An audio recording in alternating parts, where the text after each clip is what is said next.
Jordan, would you like to do a mic check?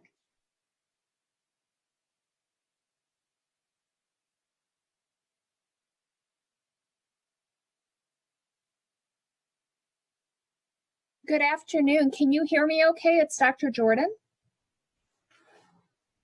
I sure can. Thank you very much. Thank you.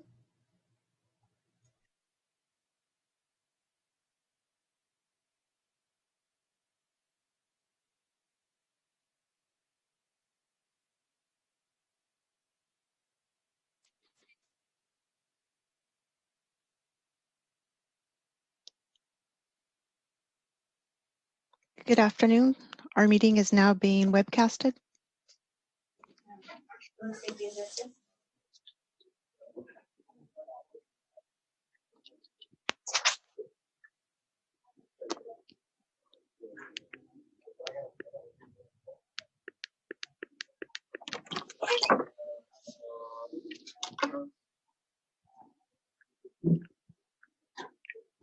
Good afternoon. Molly, would you like to do a mic check? Molly O'Neill, Public Defender. Thank you. We can hear you loud and clear.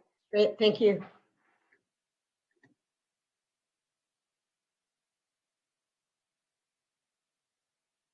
Good afternoon, Dr. Smith. Would you like to do a mic check? I think I'm on correctly. Yes, we can hear you loud and clear. Is that right? That is correct. Thank you. Okay. And FYI, while we complete our mic checks, I do want to let you know we are being broadcast. Mr. Janenko, would you like to do a mic check? Oh, you're still muted. Let me unmute you. Try again. Good afternoon, Mike Chernacco here. Thank you. We can hear you loud and clear. Sorry for Great. not getting your name correct. No, not a problem. Good afternoon, Lieutenant Lopez. Would you like to do a mic check? Yes, can you hear me? I sure can. Thank you very much. Good afternoon, Carla. Would you like to do a mic check? Okay. Let's see. Yes, hi, this is Carla. Hi, Carla. I can hear you loud and clear. Great, thanks.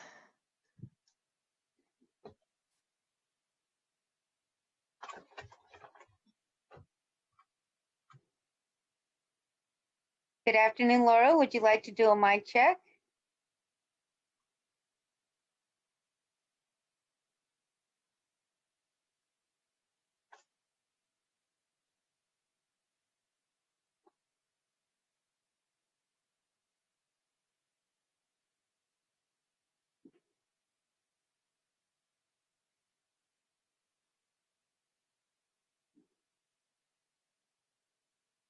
Laura, did you hear the mic check request?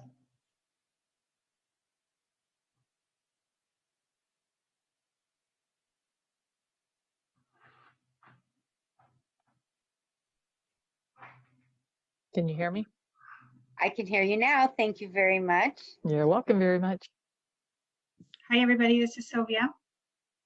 Hi, Sylvia. We can hear you loud and clear. Thank you very much. Great.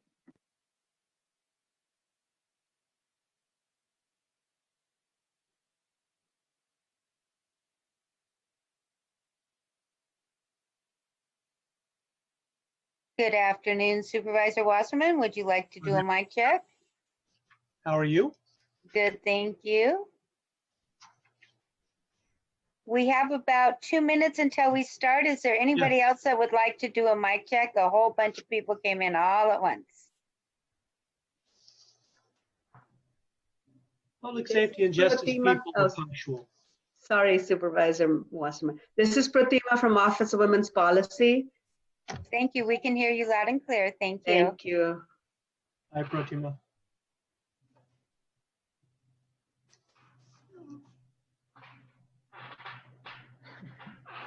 Hi, it's Andrew from Custody Health doing a mic check. Thank you. We can hear you loud and clear.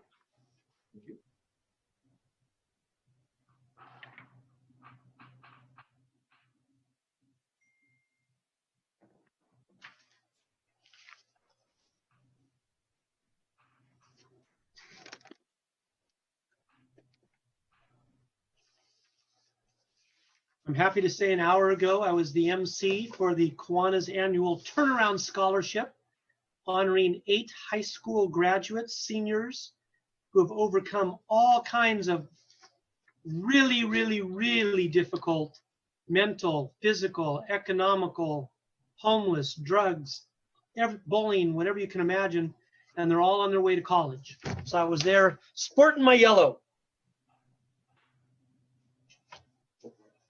Done it 18 years in a row. They are so wonderful. It's amazing. That is wonderful, Mike. Yeah, thank you. Thank you. It's highlight of my year always. Great. I have 2 o'clock on the calendar. So Supervisor Wasserman, if you are amenable, I will call this meeting to order. Let's do it. All right, and ask the clerk to take roll. Vice Chairperson Wasserman, Here. Chairperson Ellenberg. Here. We have a quorum. Very good. In that case, we will move along to public comment. Do we have anyone lined up for public comment?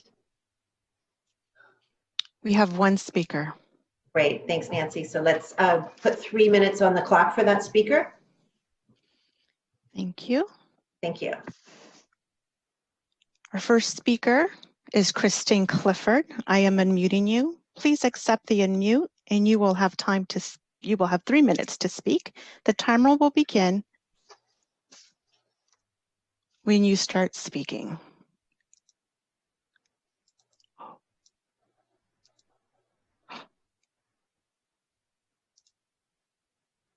Okay, can you hear me? There you go. Thank you. I just want to take a brief moment to talk about visitation in the jails. The visits were suspended in mid-March due to concerns about the virus. Commissary was also temporarily suspended, as was programming and religious services. And as you can imagine, this is pretty stressful for those inside and their families. Given that visitation occurs in closed booths behind glass, I'm asking if there can be some consideration for visits to resume. Can there be some sort of consultation with public health and custody health regarding how to safely accomplish this? Can the same requirements and policies that apply to the staff be applied to visitors, like wearing masks, having appropriate social distancing in common places like the lobby, just like they do in the staff rooms, being screened for temperature, and adding the cleaning of the enclosed booths and phones after each use? In the 7 years that I've been going for visits to the main jail, I have never experienced seeing every visiting slot full. So although the lobby is more crowded on weekends, during the week I've had days where I've been the only visitor on a floor, or had as few as 2 visitors go up to visit in an entire time slot. But if the number of visitors is an issue, perhaps this can be addressed when the visits are being booked by reducing the number allowed on each floor. I'd just like to request that the public health work on a plan for a safe and appropriate use, as they do with other public spaces and facilities, so that the visits can resume, because the lack of visiting is really taking a toll on the detainees and their families. Thank you. Thanks, Christine. And Nancy, reconfirming that that's our only public speaker?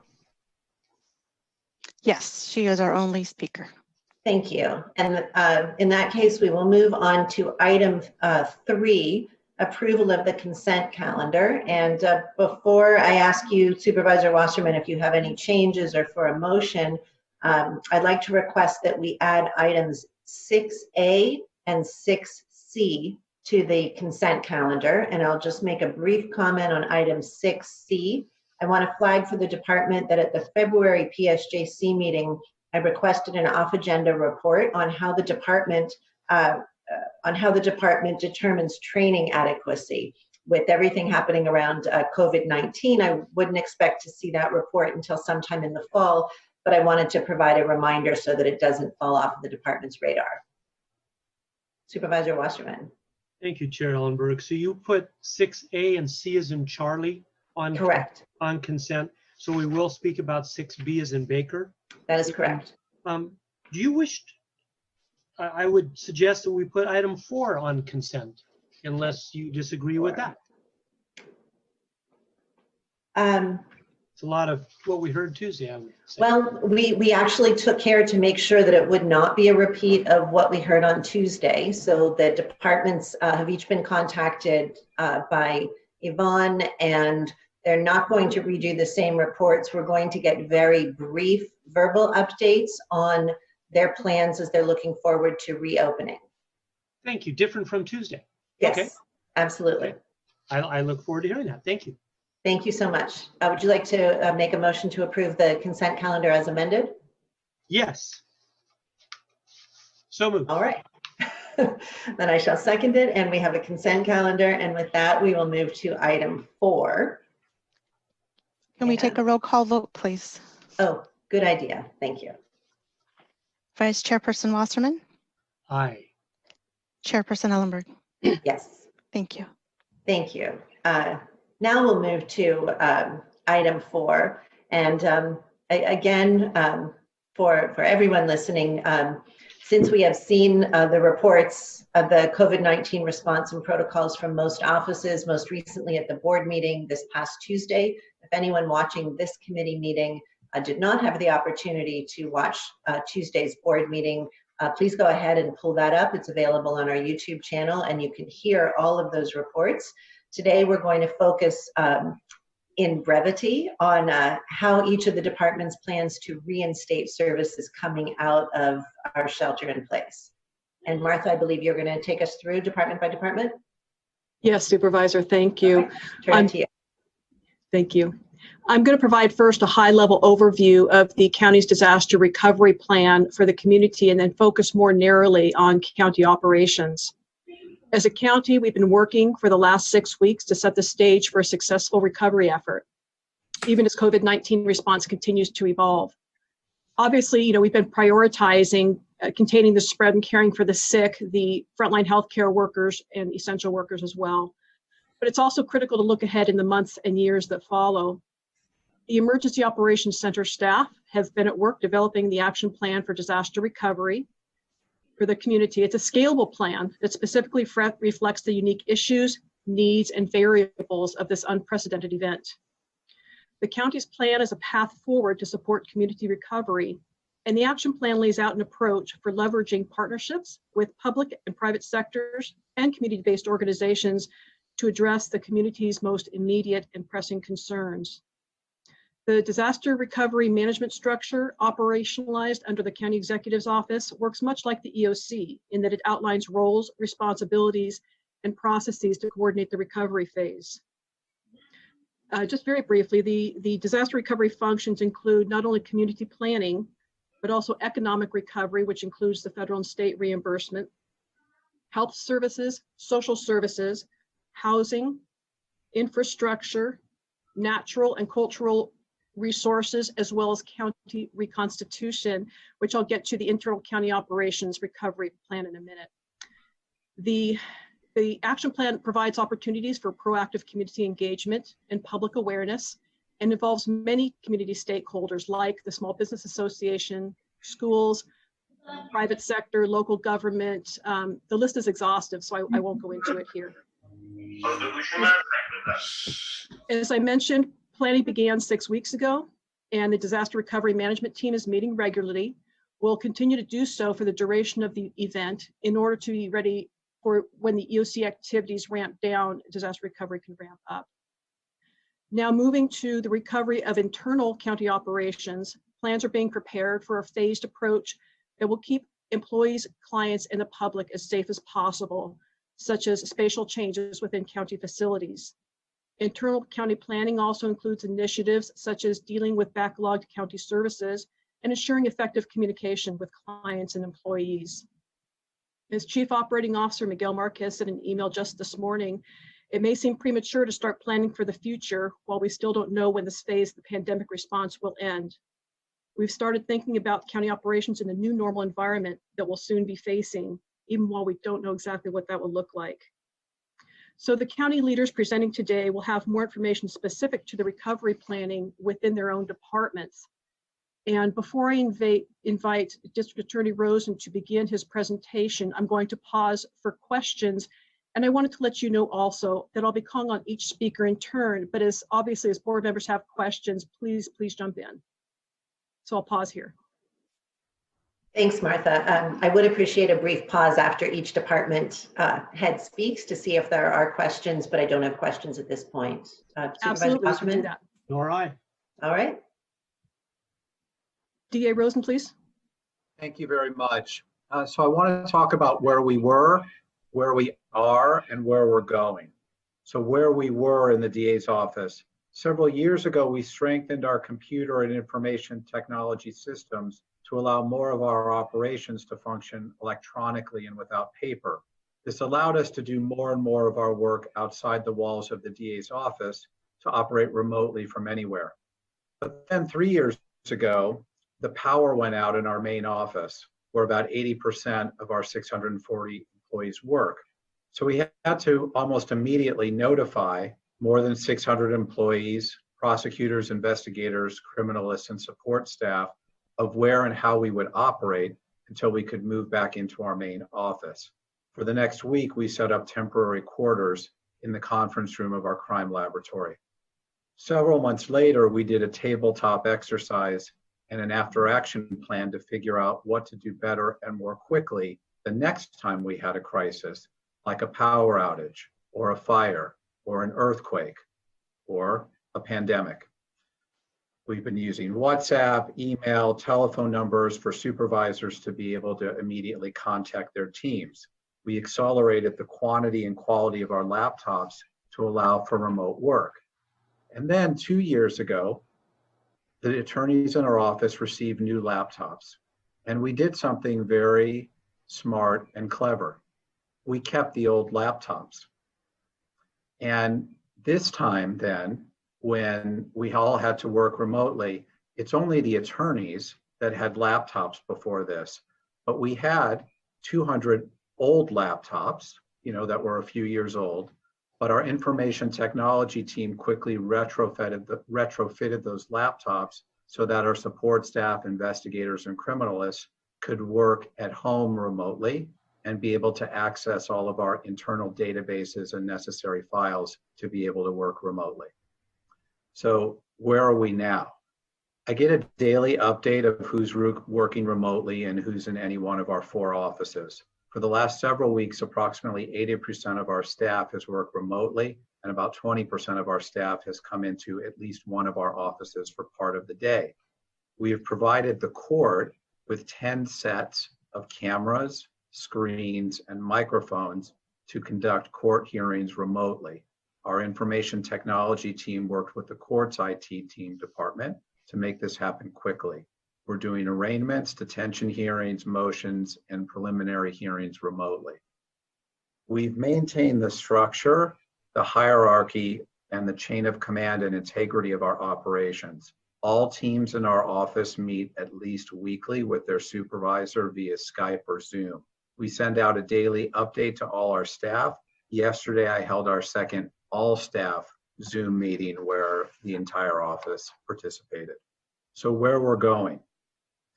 We're forming an internal committee called the Day After Committee, not named after the miniseries from the 1980s about that day after, but this Day After Committee is going to look at how our operations can and will change to accommodate larger societal changes caused by COVID. For instance, previously, we never had staff regularly teleworking or working remotely. Didn't do this before COVID. That will probably change, especially in light of social distancing requirements, childcare needs, as schools may be on different schedules, environmental effects, traffic congestion. We'll look at which staff positions can work remotely, on what schedule, and how to rotate that opportunity. We're accelerating our move toward all electronic operations. Just 2 weeks ago, the Sunnyvale Police Department approached our office to ask if they could begin to send us their issuing packets electronically, because they're trying to decrease person-to-person interactions that would result from officers driving those packets to our office and giving us paper. We've been working with County TSS for many, many years to purchase a software platform that would enable electronic receipt of these types of documents. This pandemic led our information technology team in the DA's office to once again step up and design and implement new software with our existing network equipment to receive these materials not only from the Sunnyvale Police Department, but all North County law enforcement agencies. And soon we will expand to all county law enforcement agencies after we continue to beta test this. But I expect in the next several weeks that we will be able to receive all these materials from police departments electronically. Necessity is the mother of invention. Thank you. Thank you. Supervisor Wasserman, do you have any questions for the district attorney? No, but while he was speaking, I found this in my drawer. Give it to us. We can do something with it. I'm glad you kept that other stuff, Jeff. Absolutely. Jeff, I have just a couple of questions. Sure. The first is really just a point of curiosity. My understanding is that the public defender, the judges, and probation and pretrial are all still present in person in the courts, but the district attorneys are not. Is that current information, or is everyone out? It varies from hearing to hearing. So sometimes our prosecutors appear in person, other times they appear remotely. I can't speak to what probation or the public defender is doing. I'll let them speak to that. But we've done preliminary hearings where the prosecutor was remote and the witnesses that we examined were remote as well. So I think the public defender and the sheriff can speak to some of the issues relating to video capabilities in the jail and having attorneys there for hearings. Sure, I'll wait for those. But since we're talking about the sheriff as well, I know that your office, in partnership with the public defender and the sheriff, have worked really successfully to reduce the inmate population. The community prosecutors are working with the LEAs to make sense of how to enforce those public health officers.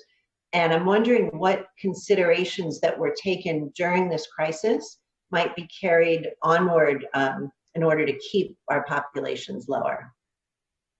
Are you asking that of me, Supervisor? Sorry. Oh, thanks, Sheriff. No, right now I'm just asking a few questions of the district attorney, and certainly a lot of the questions will be the same as we get to each department's report. Thank you. You know, I think in terms of jail population, it's good to keep in mind the historical context of how low the jail population is today. Several years ago, the jail population was around 4,500 a day. As of March of this year, it was down to about 3,300, and it had been in that range for a few years. Taking it to where it is now, where we're between 2,100 and 2,200 per day because of the COVID crisis. I don't know that's, I wouldn't recommend maintaining the jail population at that level going forward. I don't know if that would be the safest for our community. We took these steps in the last several weeks because of the concern about a COVID outbreak in the jail, not because we thought that there were too many people in the jail, because at 3,300, the jail was still as low as it had been in the last 15 to 20 years. So I think that the zero bail schedule, that the emergency order that the Judicial Council put forth, I think that will expire. And that was one of the factors amongst others that led to reducing the jail population. So I think it remains to be seen. And I assume we're tracking whether, and I'll focus these questions when we get to Chief Garnett's report, but curious to know if we are seeing, as a result of the lower population, increased crime specifically committed by people who have been let out, or if we are not seeing a difference, or if levels are flat. That would be useful information, I would think, going forward in making determinations. I agree. I think that's something that we'll know as we go forward. This is a kind of unusual time in terms of the shelter-in-place order. It's not as though people were just released and everything was as it was normal. Mm-hmm. So that may be something that affects it. I certainly think that, probation and pretrial services can talk about the strain on their resources of having to keep track of this many number of people. Right. And then just the last thing I would emphasize here, Supervisor, is that I don't view the amount of time that somebody is in custody only as if they're out of custody, did they commit a crime or not? And therefore, if they didn't commit a crime when they were out, maybe they shouldn't have been in to begin with.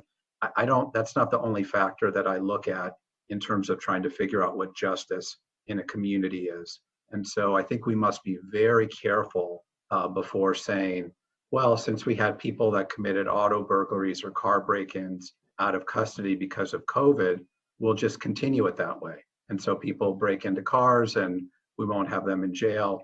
I think that that's something that, number one, doesn't really capture what a just result is to a victim in a community when norms are broken. And I'm concerned about overall lawlessness that results when crimes are not punished and the community sees that there is no punishment for many criminal activities. So I would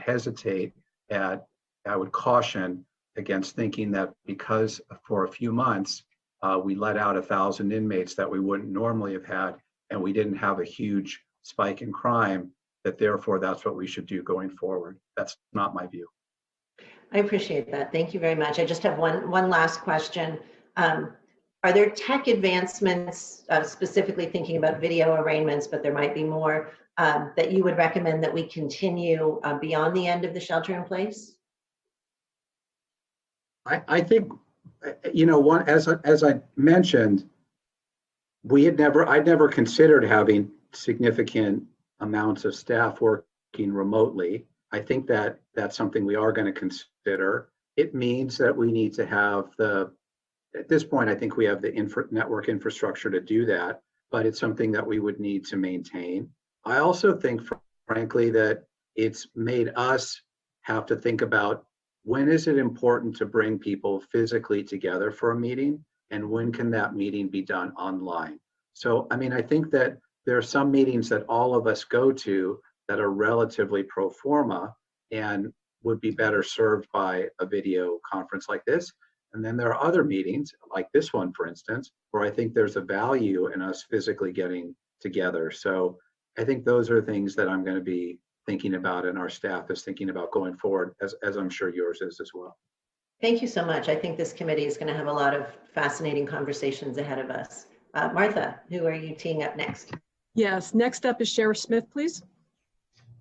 So thank you, Supervisor. To add on to some of the questions, one of the things that I think that we can continue and actually ramp up further is video arraignments. It's something that's been worked on for a while. We've had to do a makeshift solution quickly, but it's something that I believe that can really save a lot of time, a lot of transportation costs.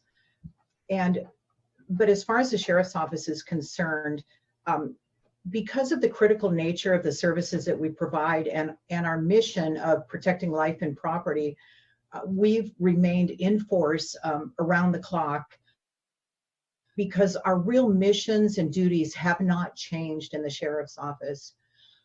Some of the people who have been assigned to certain functions that were not necessarily a required function have been reassigned to other duties, but we remain committed to ensuring that public safety is our primary focus throughout the county. We are monitoring the directives and orders implemented by the county public health officer, as well as the state and federal guidelines. And we're using this to evaluate how we provide our core services while providing the health and safety of the public, which is very important, but also our personnel and those that are in custody and jail. From our current state, I believe that we'll have a transition period before returning to normal. During this pandemic, we've initiated many new functions, including, and this was something that we highlighted at the board meeting, our contact tracing unit, our virus response team. And as we transition from our current state, we will continue to evaluate and determine the need for continuation of those types of functions that have been so critical during this time. In many of our court services and civil division, re-engaging services will be dependent upon new operational parameters established by not only our superior court, but also the state court and governor's orders. Evictions is one of those examples that the governor suspended, and a lot of the timelines have been pushed out. Discussions are still taking place with the bench, and final decisions have not been made yet concerning how and when court functions will start to be fully operational, because as I'm sure you're aware, there's just a limited number of courts that are operational right now. And the one group that we've worked with continually has been the court, and I really want to thank Judge Ryan and really commend her and her staff on not only their dedication, but their assistance with all of the changing parameters that we have during this time. Zero bail is one, and the court has been extremely willing to work with us and been extremely helpful, especially with the degree of mandates that have been moved forward. So one thing, in order to validate our processes during this and to seek further input, and I mentioned this at the board meeting, we had requested Public Health do an analysis of our custodial facilities to make recommendations and what can we be doing different. Once this analysis was completed, the Assistant Public Health Officer, Dr. Rudman, reported, and I'll quote from her report, "The county jails are doing a better job of addressing COVID-19 related concerns than the vast majority of other custody settings to prevent the risk of infection for both staff and inmates."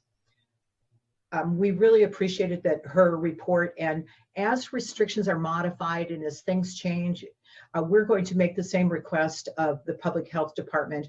And I know Christine Clifford had mentioned when it will be good to move inmates throughout the facility to so we can begin some level of visiting, and we'll work with Public Health on that.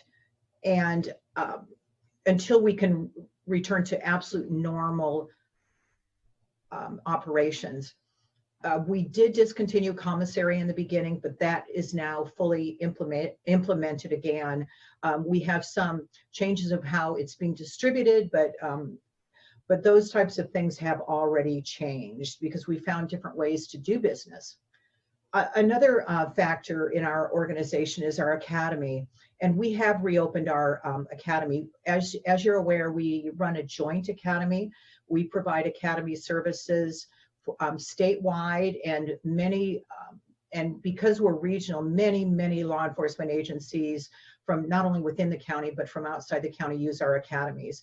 So it was important that we continue to get law enforcement personnel trained to be able to fill vacancies, to continue to do what we're doing.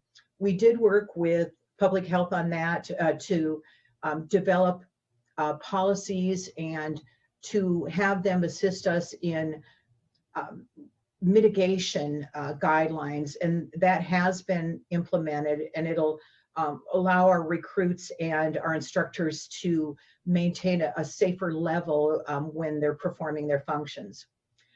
Training division, I see that you put out one of our training reports on consent, but you will see that we do have a training report there.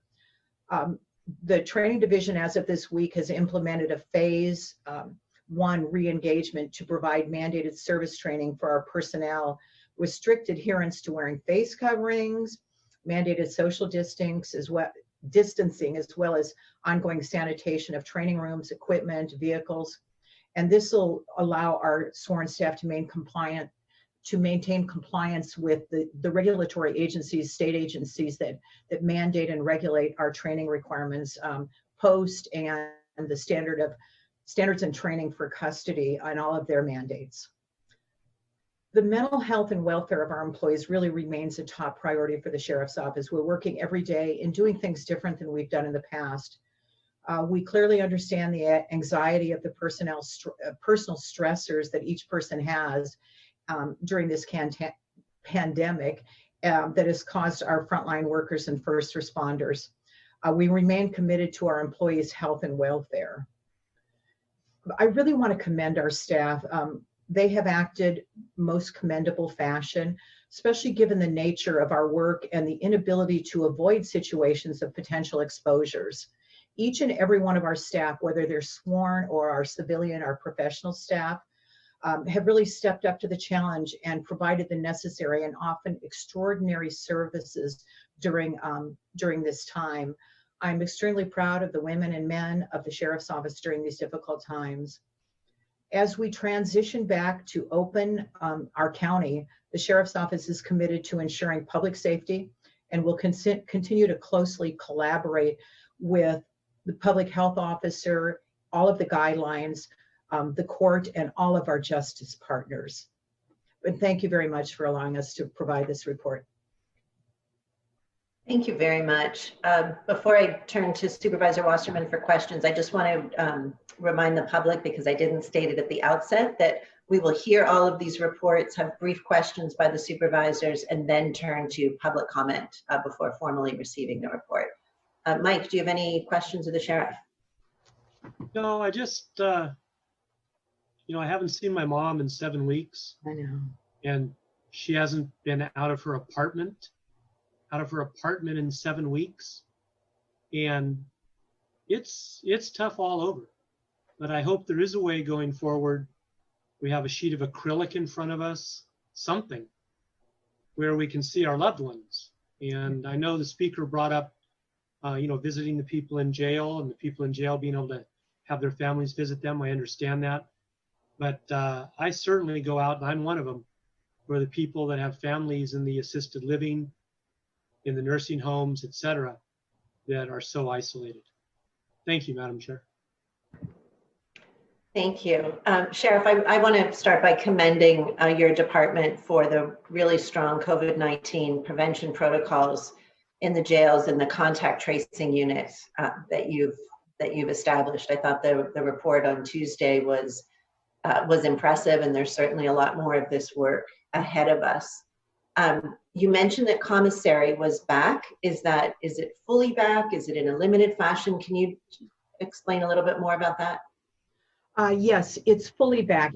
Initially, we only had, first of all, we suspended it, and then we had choices of different packets where you had to take everything in the packet. Now they're able to order. The only difference I understand, and I haven't checked in the last few days, the only difference that I understand is that they're still able to order off the menu, but it's all given to them in a plastic bag. Instead of personally counted out item by item, they're accepting the plastic bag as being a complete order, so we don't have to do that hand-to-hand counting back. That's the way I believe it is now. So they're able to order what they want. There's the dollar limitation, but we've always had the dollar limitation. Right. Thank you. That really is good news. I know that that's been a source of stress for a good number of inmates, and I appreciate you're also acknowledging Ms. Clifford's comment and concern about being able to have visitors, and would certainly urge you to continue working with the public health officer to be able to do that as expediently as is safely possible. So thank you. I have no further questions for this report. Thanks, Sheriff. Thank you, Sheriff. Now we're moving on to Judge Ryan. Go ahead.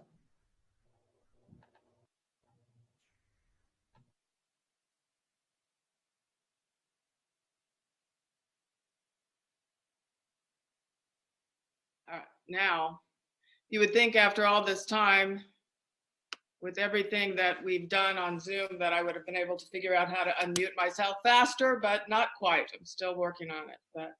So good afternoon. It's great to see everyone. And thank you, Sheriff Smith, for your kind words about the court. We feel the same about the Sheriff's Department and actually all of our justice partners. I think I told them all this the other day on a meeting that we had, but my information from talking to presiding judges up and down the state is that we have a very collaborative group of justice partners, and I think that's why we've been able to be as successful as we have in making our way through this unprecedented time and having to make decisions about things for which there is absolutely no guidance. So I appreciate that, and I am glad to be in this with all of you, if one has to be in something like this, which I wish not. Let me tell you a little bit about the court, where we started and where we're going. As noted by our Chief Justice, the continuous operation of our courts is essential for our constitutional form of government. As courts, we perform essential functions, and as such, we are exempt really from the shelter-in-place orders while we are performing those essential functions. Yet we have a duty to the public, to our staff, and to our judicial officers to provide the essential functions of the court while employing all necessary emergency protective measures to mitigate, respond to, and recover from this pandemic. And we will perform our court functions in compliance with social distancing requirements to the greatest extent feasible. We are strongly recommending the use of face coverings, as is consistent with our public health officer's direction to everyone who comes into our court. We have limited access, physical access to the court during this time because, as you know, we had a very short period of time within which we had to make some decisions about reducing down the functions that we were doing in court. We still had public access even at the very beginning of this first shelter in place back in March, mid-March. When I was walking around the courts, I did notice that people were not really observing social distancing at that point. And to be fair, at that point, it was fairly new, and I think people were trying to figure out the ways to make it work. But it became apparent to me that in order to protect all of us, we needed to prevent public access to the court or prohibit it, except for those people who had an essential reason to be there. So those people that had matters before the court, that had to come to court to file things or to drop documents off or to check calendars. And we have done that. Fortunately, we have been able to provide public access, listen in only lines to all of our courtrooms that are operational. So now the public can call in, and we do publish those on our website so they can call in and listen to all court proceedings, because we've always believed that public access is important. It did, I will say, took us a little while to get up to speed and to be able to do that. I think as many of us, maybe we found, not the district attorney's office from what I've heard, but from our perspective, we were not as technologically ready for this new world as we are now, but we have come a very long way in the past 2 months. And our IT group has just been spectacular. So, as I said, we had about 3 days to make a decision about what we were going to start doing in court, and we brought it down to the very basic essential functions. We focused on providing hearings for those in custody in the jail, juvenile hall, the ranch. We worked with the sheriff's department and our other justice partners to decrease the jail population, but only consistent with public safety and health. And that was to assist in providing more space in the jail so that they could socially distance during this time of pandemic. We provided hearings for civil harassment, and we still are doing this right now. Civil harassment, elder abuse, workplace violence, hearings for conservatees who are in locked facilities, DV cases, domestic violence cases with minors, emergency screenings in family law and family court, and also emergency writs, TROs, and preliminary injunctions. Our judges all continue to work, many of them remotely now, which we are also finding to be a new experience for us, but a good one. And I think it is something that is going to continue but certainly for our staff into the future once we are out of this, whenever that may be. But our judges do continue to review search warrants, arrest warrants, cases for probable cause, do default judgments, do submitted matters every day. So we actually have been able to bring some of our backlogs down during this period of time. And so I guess that's a little tiny benefit of things. We have continued all small claims hearings, unlawful detainers, and that's in accordance with the state and local laws that you've already heard mentioned, and also traffic cases. We have deferred fined due dates in traffic, and we've instituted a procedure that will allow us to release the holds on people's licenses that they would otherwise have for failing to appear in court upon their agreement to enter into a payment plan. A payment plan, no matter how small, agree to do that, and the failure to appear will be lifted, or the hold will be lifted, and people can get their license back. We realize that it's very important for people to be able to have that license as they start to be able to get back to work. As time goes on, it becomes essential to open up more things in our justice system. So in the coming weeks, we will be opening up more departments at all of our facilities, including criminal in the Hall of Justice, juvenile justice, dependency, family court, and even civil. At this time, our Morgan Hill and Palo Alto courthouses will remain closed, but we are bringing cases up from there to here in the calendars that we are currently having. We will have new information posted on our website about all of the new calendars that we will be opening up, hopefully by tomorrow afternoon. We are going to be preparing to start doing jury trials, and that is a major undertaking. I think all of us throughout the state are grappling with the idea of how we are going to get jurors to come back, how they can feel comfortable coming back, how are we going to be able to select juries. We usually call in panels for felony trials of 60 to 80 people at a time. We can't bring that many people into a courtroom and do our voir dire in the same way that we've done it before. But we are working together with our justice partners and also internally to come up with some best practices for how we can do that. I am going to be meeting along with our CEO and assistant presiding judge and a few others from our court with Dr. Rudman from Public Health on Sunday. We're going to have a meeting, Zoom meeting, and we're going to talk about some issues that we have that we'd like some advice on from her. And we're going to also ask at some point if we can, if they have the ability to be able to do it, to please to come to our facilities and take a look at them as they did at the jail, to give us their best advice as to what we can do to ensure the safety of all who are in the courthouses. Regarding video arraignments, which you've heard about, that was a project that we've been working on for quite a while with the Sheriff's Department and our other justice partners. And it's like other things, sometimes when you have to do something, it can happen quickly, whereas it might have taken us a little longer to get it up in normal times. We have been able to get it up and going. It's operating, I think, well. And I think that is something that we will be looking to continue into the future, because it will minimize the number of people that have to be transported to court to have hearings. It just makes sense to do it. So we just need to continue that and to continue our efforts to become as technologically proficient as we can. So I'm happy to answer any questions. Thank you. Music to my ears. Thanks, Judge Ryan. Supervisor Wasserman, any questions? Yes, I do. Hi, Judge. Thank you. Today I went in the post office. The sign at the door and in the line said they suggest that people wear face masks.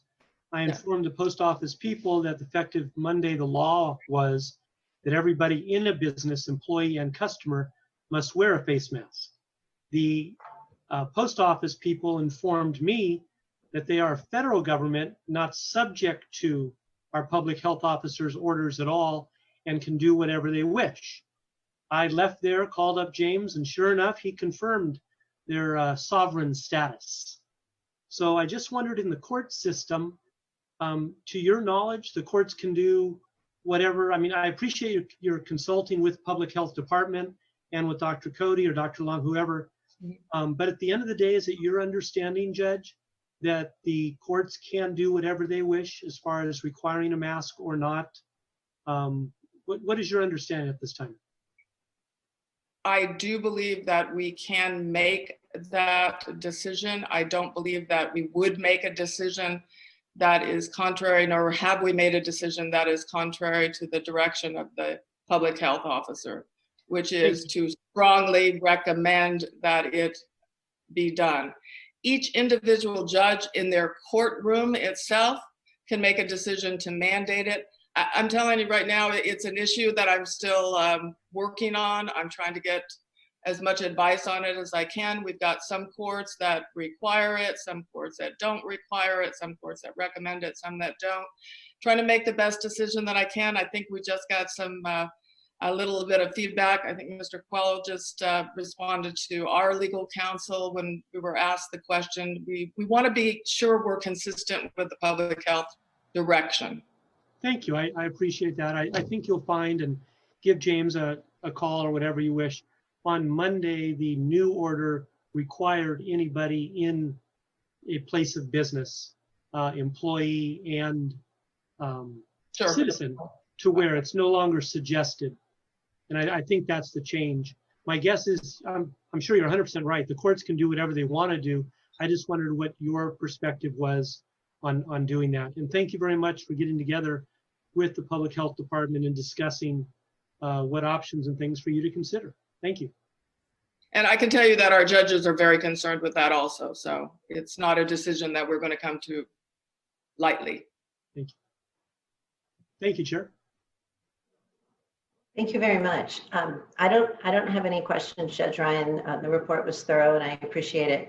I'm realizing also that I can't look to your microphones to see if anybody wants to make a comment at any point. So for all of the panelists, if you do want to comment, either give a wave or just take yourself off of mute, and I'll do my best to try to notice that. Wave, a jump, something subtle. Thank you. But Martha, who's next? Oh, I think I see Sylvia's hand raised. And Molly's off mute as well. Well, I just wanted to add that to Board Member Wasserman's comments. In addition to the law, I think that all of us as sort of administrators of our of the people that we work with, we are also strongly recommending it as a great idea and as a way of self-protection. So even if, let's say, it was an option to wear a mask to go to court, I think from the start, we are really strongly encouraging our attorneys to take actions onto their own hands to protect themselves and others. So it's not only the law, but I think it's a matter of professional courtesy and a sign of respect and kindness to do these things. So I think the social pressure, in addition to whatever other rules, is an important factor in sort of the culture that we're creating as we move forward. So I think you should know that that's something that we're definitely taking seriously. Thank you. Through the chair, I appreciate that. It just became the law 4 days ago. It was not for the previous 40 days. Sure. And that was the change. And I was surprised as well. Thank you. May I just add to it too, my comments before? Of course. Some of the issues that are raised with the issue of face coverings in a court proceeding, and I think some of our other justice partners can speak to that too, is it's sometimes difficult for the court reporter to hear what's going on. They often, not that they read lips necessarily, but they can look and see what someone is doing. So we're looking to, for our judges, we're looking to get some face shields that will allow us to provide protection to everyone and ourselves, but not have that kind of issue. It's important when people are being questioned by one side or the other that you can see the expressions and not just their eyes necessarily. So I'm not saying there's not those same kind of considerations in other businesses and things too, but in this, they're quite important. And so that's part of the issues that we're struggling with. Understand. Thank you. Thank you. Did anyone else want to comment on? Yes, Rob. Yes, I just wanted to thank and commend Judge Ryan as well as Lisa Herrick, the General Counsel for the court. She contacted me last week asking for some input from the Emergency Operations Center relating to the face covering specifically. I forwarded that question on to the Emergency Operations Center and did reply with the guidance that we had received from them this week. To the extent it's an evolving issue and an ongoing issue and more clarity is needed, we're happy to continue serving as that liaison. with the Emergency Operations Center to give the best guidance to the court possible. But certainly the court's done, from my perspective, what you would hope that any entity would do, and that's reach out and ask questions, as well as take consideration of the input from the Emergency Operations Center. So thanks, Judge Ryan. Thank you. Thanks, Rob. Any other comments on this item? Scanning for hands. Okay, Martha. Okay, next up is Public Defender Molly O'Neill. Good afternoon, everyone, and welcome to my home office, also known as my kitchen. This is my children's art wall behind me. In thinking about what to say today and really trying not to repeat Tuesday's presentation, I gave some thought to lessons learned from our experience and also things to be better prepared for next time. So certainly we've learned that remote working, which I was never a fan of, actually works pretty well. We have less traffic, so those who are going to work get to work sooner, no parking problems. So the efficiency and the effectiveness of the work of those people who are actually going into the office has increased. The decreased travel time, coupled with getting right to work and the lack of defined work hours, means I know myself I'm working more hours, but those are kind of surprising and unexpected lessons. One thing I'm really focused on is I've become a news junkie, and I keep hearing about round 2. And so as we prepare to go back to work and try and anticipate how to do that safely and well, I'm also mindful that we will have a flu season again, and we may have a second round of COVID. And if we do, and my office had one of the very early COVID positive tests in the beginning of March 5th, actually.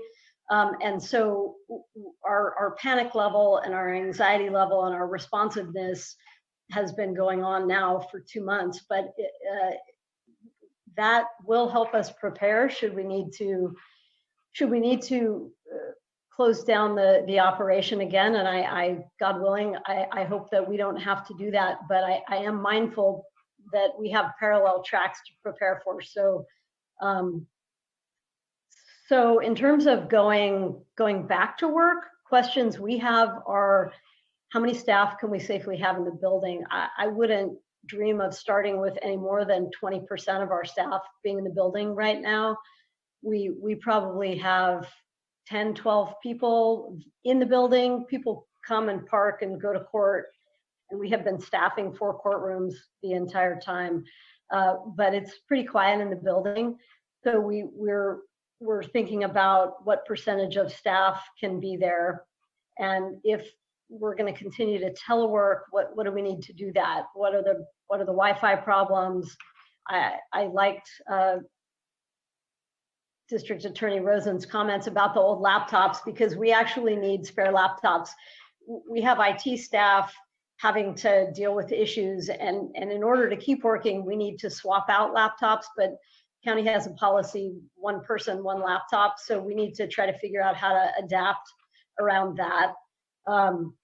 And IT support has changed. We need IT support during more hours than just 8 to 5. So kind of what we're thinking about the labor issues involved with changing IT hours. And then within the office, I walked around today, I was there earlier. We have cubicles right next to each other that have roughly 5 foot 9 inch high walls. And we really need public health to come in and evaluate whether that's high enough. And if it isn't high enough, do we need to add more plastic protectors? Do we need to, instead of that, continue to rotate folks who are in the office and skip cubicles? Because we think we've become public health experts, but we're really not. I am not an epidemiologist, and as much news as I watch, I can't really say whether those walls are high enough. So we need to work on that. Back to the teleworking, there isn't much to do outside of one's home right now, and I think the work efficiency level is really high. But when we can go to the movies and go out to eat and go skiing and go to parks again, I think we need to be mindful of keeping a log of the remote work that's done, both so we can be responsive and accountable to taxpayers in terms of where their dollars are going, and just so we can, if we believe teleworking is the right way to go, we can show that it is, and I think it is, more effective than our old model of working. As we have more people come into the building and maybe it gets up to 40%, 60%, maybe we get fully back up to scale. If there are vaccines, what cleaning supplies do we need? Who's providing those cleaning supplies? Who's doing the cleaning? Is it building janitors? Is it individuals on their own workstations?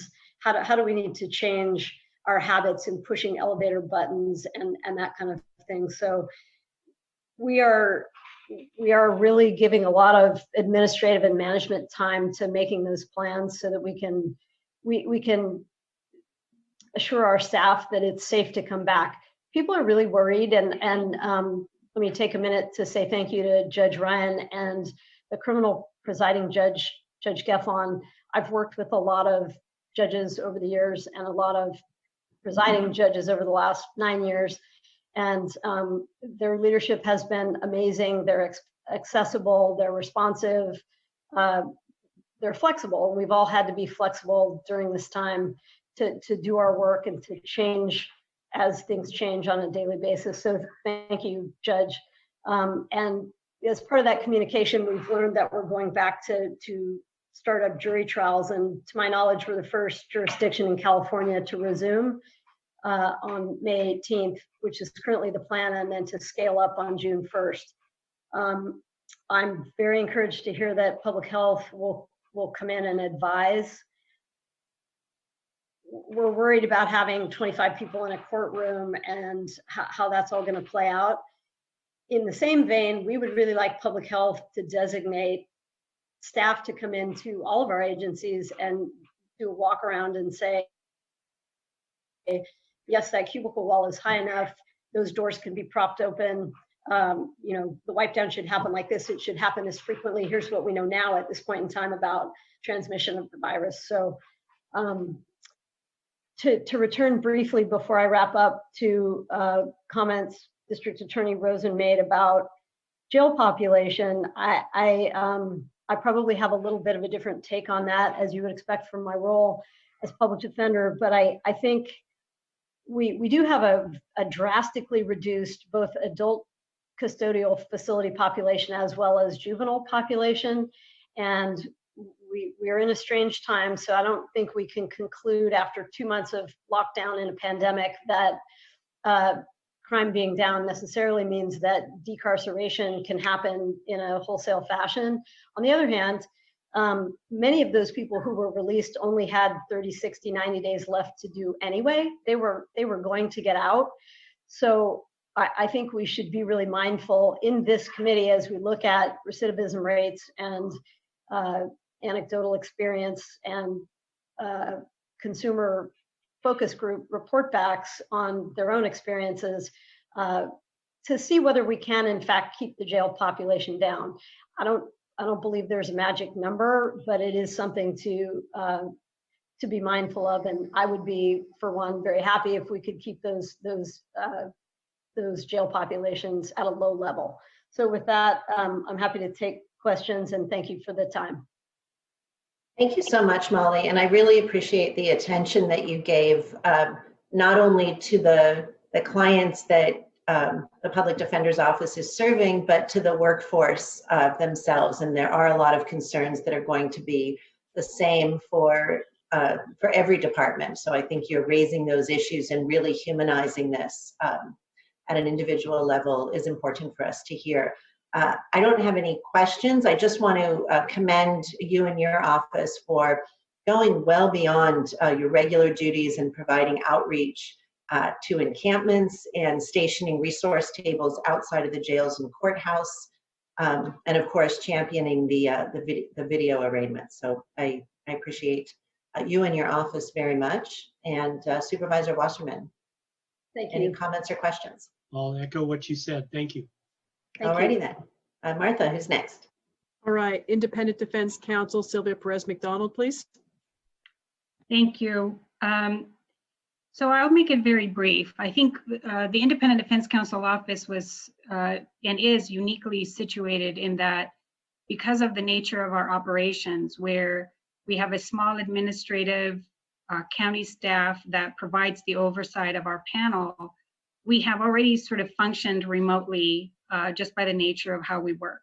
So we were able to have our county support staff operate remotely within days of the shelter-in-place order. And that allowed us to continue to provide all the services that we do to the court, to our attorneys, and to the public instantaneously. So that means that we really have not ever stopped working and doing what we do. Our focus has been on maintaining the engagement with our attorneys so that they are aware of the ever-changing circumstances and accessibility of the court, and also keeping them informed about the developments and the orders that were relevant to their practice. So I think we've been able to do that. The other thing that was to our benefit was that we already had a very strong communication network, both with the court, with our justice partners, and with the attorneys that we serve, as well as with our staff. And so our transition into the remote practice worked out really well. Our challenge currently is to continue to identify the challenges that our attorneys will have in doing their work because of the current circumstances that we all have. Just as an example, one challenge that all of our attorneys in the defense field have is the access to their client and communication with their clients. And I brought that up before, but I think this kind of illustrates, this challenge illustrates, one, the challenge, but two, the interrelationships that we have. So one of the things that we've already have to our advantage is that back in 2016, we had those tablets given to our clients for discovery purposes. And thankfully for that reason, we have that infrastructure in place so that then in partnership with Molly and in her office and the alternate defender, we are now working on making sure that our clients can communicate with their attorneys via the video conferencing option that our tablets now offer. So we now are working in collaboration with the public defender's office. And then another important relationship was with the sheriff's office. Thanks to their flexibility and their willingness to work with us, we're going to be able to facilitate that. So that is an example of our ongoing challenge, because like video arraignments, which are proven to be a great solution, we also will need to rely on quite heavily on the sheriff's office and their partnership with us so that we can continue to expand that option for our attorneys. This, again, shows the relationship that we have. One, the sheriff's office does not want a lot of attorneys coming in and out of their facility, but we also don't want the sheriff's office to continue to house those inmates because of delays in the court processing aspect of it. So if we work with the sheriff's office, they assist us in making sure that our attorneys communicate with their clients, and we're able to effectively maintain the social distancing, protect the facilities from the virus, but at the same time, our attorneys get their work done. And so I want to first thank the PD's office for their partnership in this, and also, again, the sheriff's office for their flexibility and willingness to work with us on that. So that is just one of the several examples of the kinds of things that we're working on to make sure that by the time the court is fully operational, wherever that may be and however that may be, all of our attorneys have the tools that they need to be able to carry out the work. Right now they're doing it, but now it's just we're dependent upon the court's accessibility, which thankfully we've been able to work with them quite effectively in making sure that we have some of the more critical access so that they can perform those essential functions. So I'm happy to answer any questions. Thank you, Sylvia. Supervisor Wasserman? No, I don't. Thank you, Sylvia. All right. Thank you very much. I appreciate the report and the issues that you called out. I don't have any questions either. I'm looking around to see any waving hands. And I don't, so back to Martha. All right. So we have a number of presenters left, and we have a fairly robust PSJC agenda. So I'd like to remind the presenters to keep it to 3 to 5 minutes, please. And with that, we will go to Chief Laura Garnett. I like how you waited for me to say that. Hi, Laura Garnett. I'm the Chief Probation Officer. I actually have a quick PowerPoint. I'll keep it 3 to 5 minutes. And I've never shared. Can y'all see that? I guess not. Not yet. Okay. Not yet. Shoot. Yeah, I thought I was knowing how to do it. Okay, hang on.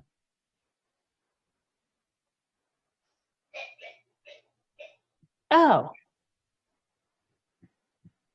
Now can you? Yes, Yes. we're starting. Yay, I did it. Okay, well, hello everyone. Nice to see your faces again. Just since a couple days ago. So I want to, again, I'll make this brief, and I too wanted to be super careful not to repeat everything that was said the other day because we have a whole lot to say. So I want to be really focused on it. I think, you know, listening to the other presenters really underlines for me again how much different we are than pretty much any other agency other than the sheriff's office and pretrial, because we run an institution or two institutions. Our staff are showing up every single day, 24 hours a day, 7 days a week. And so all of those questions about, you know, social distancing and how do you keep a safe environment, we've been actively working on this entire time. We too had Dr. Redmond go through our facilities, both facilities, and she wrote a great report, mostly positive, some areas to improve that we're certainly looking at. So as we move forward, so a couple of things. As we always do, we include labor in any decisions we make. So this was a little premature for us to do a public presentation, but I'm fine doing that. But I just want to say, of course, we'll be doing this all in collaboration with our labor partners.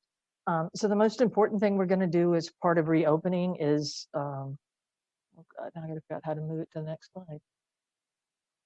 Oh, okay, is to follow public health and custody health guidelines. It's worked for us so far. It'll continue to work for us. So as we move to opening offices and doing other things, we're doing that specifically in consult with them.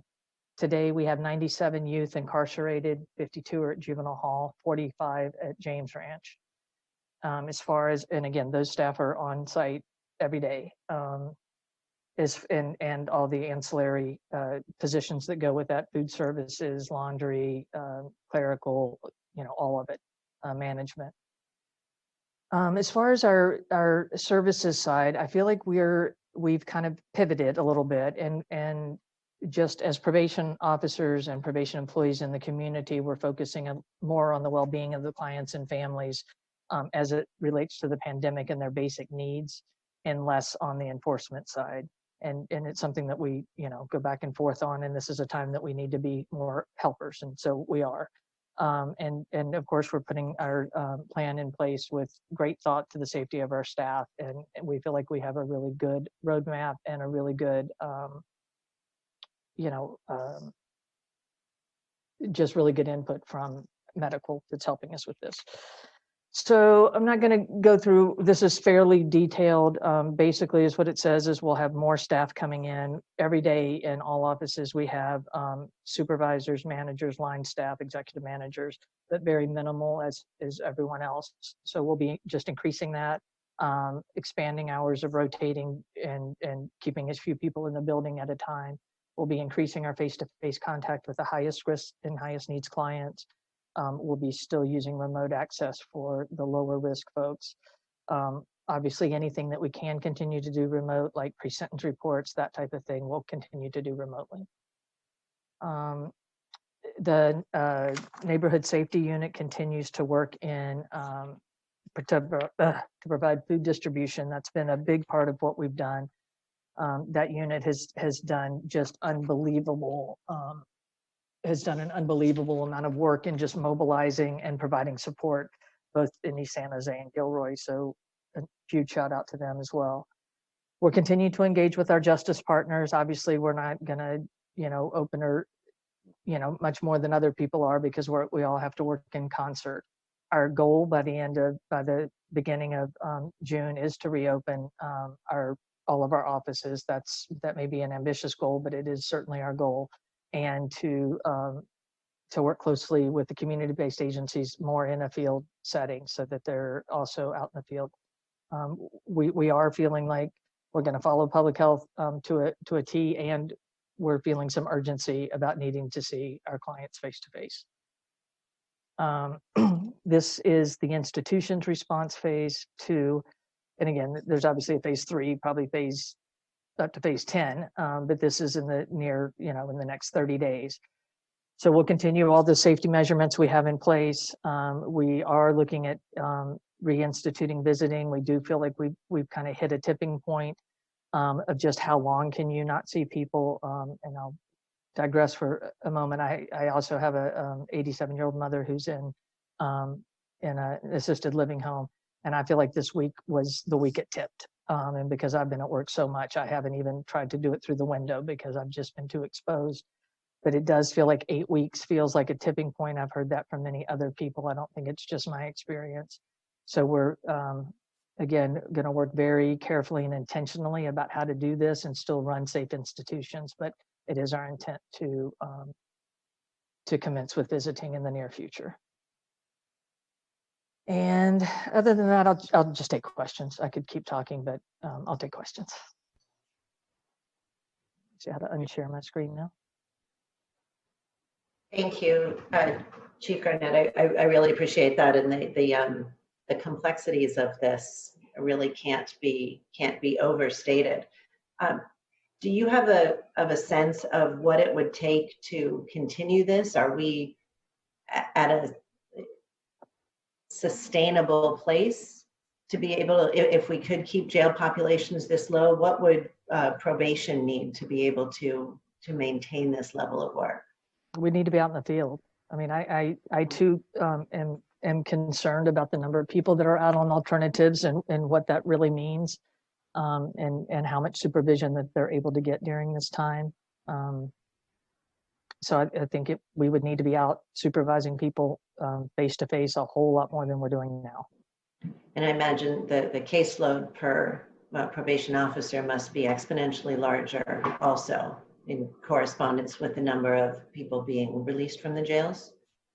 Not so much. We're taking some people off from pretrial. Pretrial's gotten the brunt of the people being released from jail.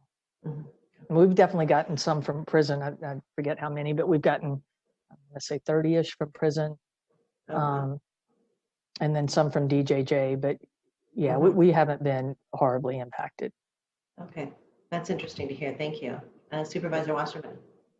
Thank you. Glad you haven't been horribly impacted. And I think the ideas you brought up, I think a lot of us are going to, when this is behind us one way or another, we'll look at the things that we did right, the things we didn't do quite so well. And so, as I think it was Molly said previously, we're all going to be better prepared, when the next virus comes along in 5 years, or even a relapse of this one, whatever it may be. So thank you, Madam Chair. Thank you. I see Sheriff Smith, you wanted to add something? Yeah, I wanted to add that this jail population level is not going to be able to be sustained. We have stayed so many sentences, hundreds of sentences. We've put off hearings, and I think that we're going to see a big spike in our population as a result of pushing things back. So, and I think that spike will be short-lived, but it'll be a much higher spike. And then we will get to the point where we'll then probably have a static level. But as soon as the restrictions start lifting, our population is drastically going to go up. Thank you. Interesting. Thank you. Anybody else want to comment on that? Okay, Judge Ryan, your mute is not on. Does that mean you had a comment to add? Oh, sorry. No problem. Sorry. Okay. Martha, go ahead. Next up is Director of Custody Health, Andrew James. Go ahead, Andrew. Thank you, Martha. Good afternoon, everybody. So today I'm not going to share the safety measures which I shared earlier during the report outs. So today I'll be reporting out on how do we plan to reopen and bring services back up again. So we have planned a phased approach.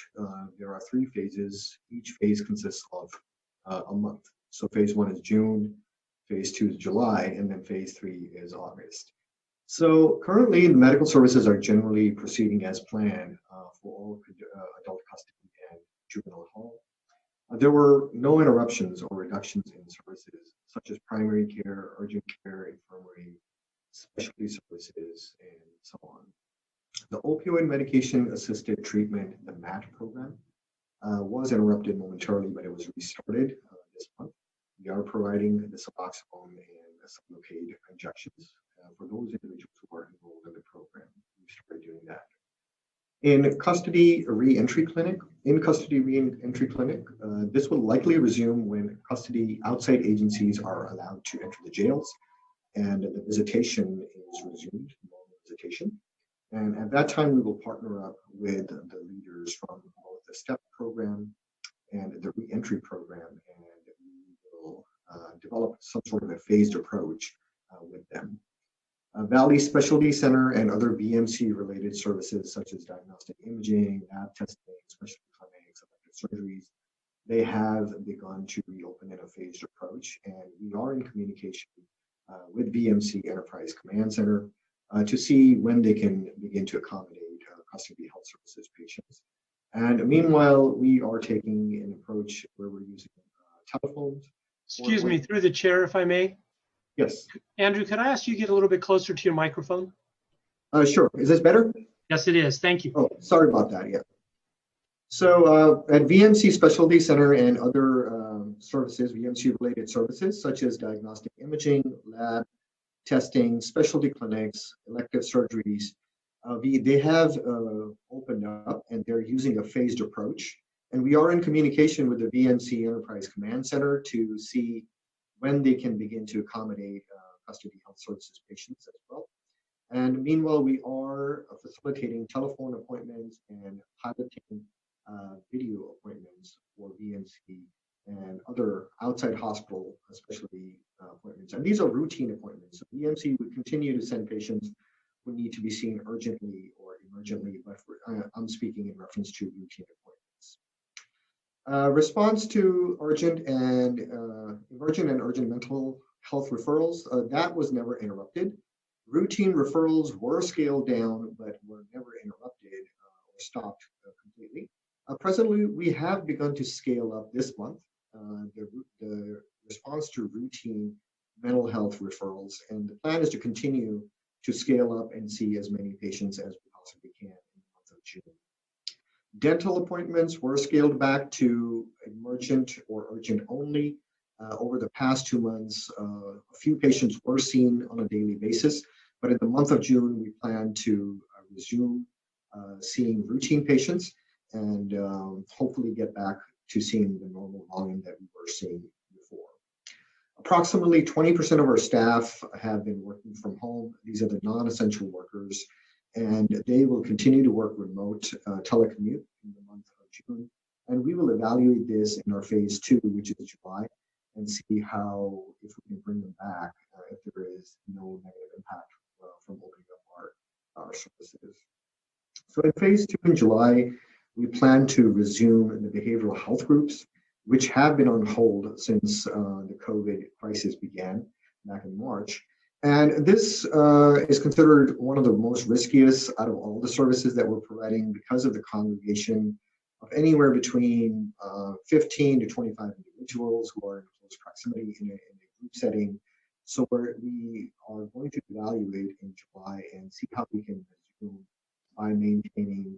Andrew, I'm sorry, through the chair, I'm getting some text. It's not just me. If you can get a little bit closer and stay there, that would be great. We don't want to miss a word.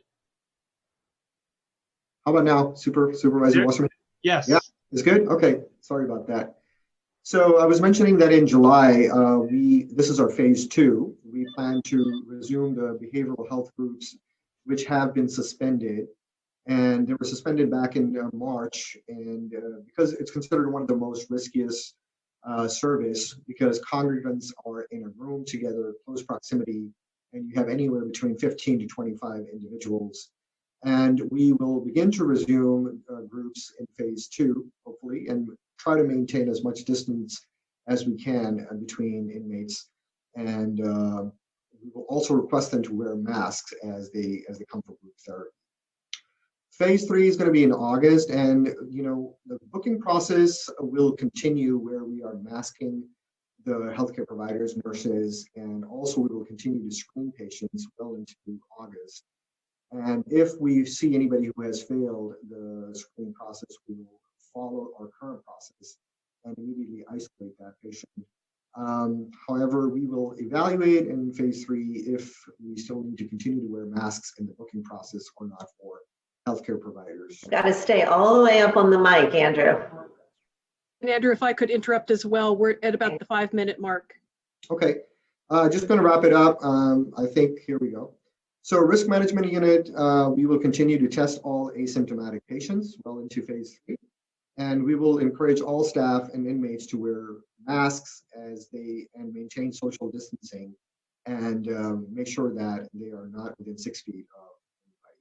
That concludes my report. Sorry about the volume. I don't know what's going on. I'm speaking really loud here. I don't know. Thank you very much. I appreciate it. Supervisor Wasserman, any questions? No, ma'am. Thank you. No. All right. Thank you very much, Andrew. Appreciate it. Okay, next up is Pretrial Services Director Matt Fisk. Matt? Yes, thank you. And I'll keep my comments very brief.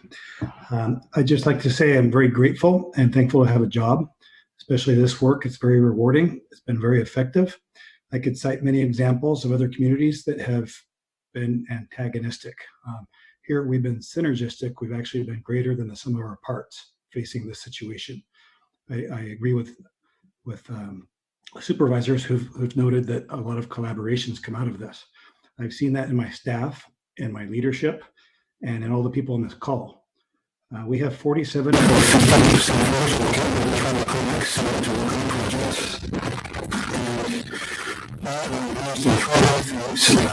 Something's happening to your volume.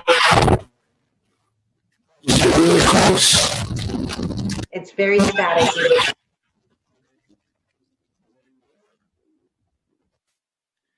Testing. Okay. It's better. So basically, amidst this pandemic, we quickly shifted to working remotely, performing all of our essential duties, except for a couple of things that we hope to resume soon. A law, SB 10, that we were preparing for, basically kind of finalization of bail reform, was thrust upon us. So we're working in basically a presumptive release model. And we're taking on hundreds and actually thousands of cases as we have court cases continued and the court's caseload continues to build. It was already a heavy caseload already. So our emphasis is actually in taking on these cases, and hopefully the collaboration we've experienced so far will continue because we anticipate handling about 3,000 clients and about 4,000 cases for the next couple of years. Been working closely with Chief Garnett, and they've been very gracious and very supportive. They're going to help us with some of our higher priority clients that we share. Also, the Sheriff's Department, I can't say enough, and the Public Defender and the DA, IDO, ADO, everybody without exception has been supportive, and we're going to continue to ask for your support to maintain. I don't want to differ from what the sheriff said, but I think that we can keep the jail population pretty low. I think we can have the people in jail that need to be in jail, and we can maintain a manageable pretrial client load if we work together. And that's my hope. I know we were asked to cut the comments short, so I'll do so and entertain any questions. I appreciate that very much, Matt. It was a little bit hard to hear you as well, but fortunately we do have the written report. Mike, any questions? No, the report was great. Thank you. All right, yeah, really good. And I really appreciate your acknowledgement of how much synergy there is across our departments, and even where, really by definition, we're coming at this from different directions with different perspectives. The priority seems to always be on safety and justice wherever we're coming from, and that also makes me very proud to be part of this county and community. So thank you for those words. Martha. Okay, next is the Director of the Office of Reentry Services, Javier Aguirre. Go ahead, Javier. Good afternoon, Supervisor Ellenberg and Supervisor Wasserman. So my brief comments will be from the client perspective.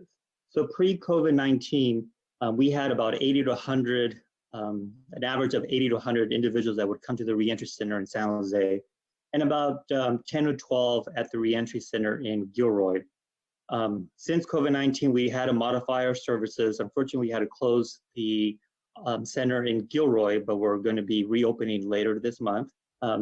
So since COVID-19, we now have an average of 13 calls that are either taken by staff or we return messages. Or sometime around mid-April, we started to phase in additional services to the center. And one of our highest day was we had 40 clients waiting at the reentry center courtyard to get triaged by our community workers, peer mentors, see the medical mobile unit, and then also get assessments with behavioral health, and then also consider getting some information from public benefits. So as the staff went home or worked from home telecommuting, our clients are not able to. Well, we asked our clients to make calls. Some of our clients don't have cell phones.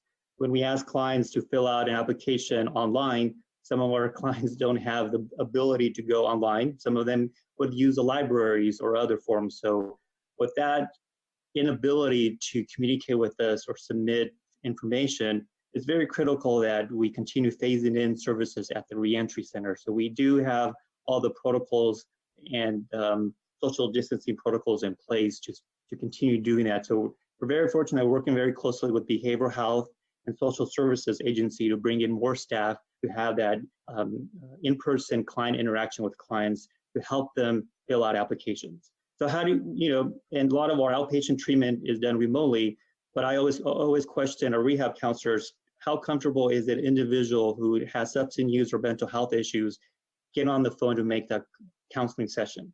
They need that face-to-face group sessions or one-to-one group counseling. And we're working with behavioral health to bring those back at the reentry center, having the social distancing. So looking forward, opening the reentry center in Gilroy in May, expanding our operations. So if we have to limit 40 to 50 clients at the reentry center, an 8 to 5 shift, we may have to start looking at evening hours and weekend hours to accommodate the need from our clients. And then also in collaboration with the Office of the Sheriff, looking at how do we continue doing the resource table at Elmwood to support clients that are being discharged in the evenings, during the mornings, or on the weekends. And then lastly, we repurposed our evaluation consultant, Consulting Within Reach. He's having high-level discussions with our CBOs, program managers, the EDs, to figure out how we move forward.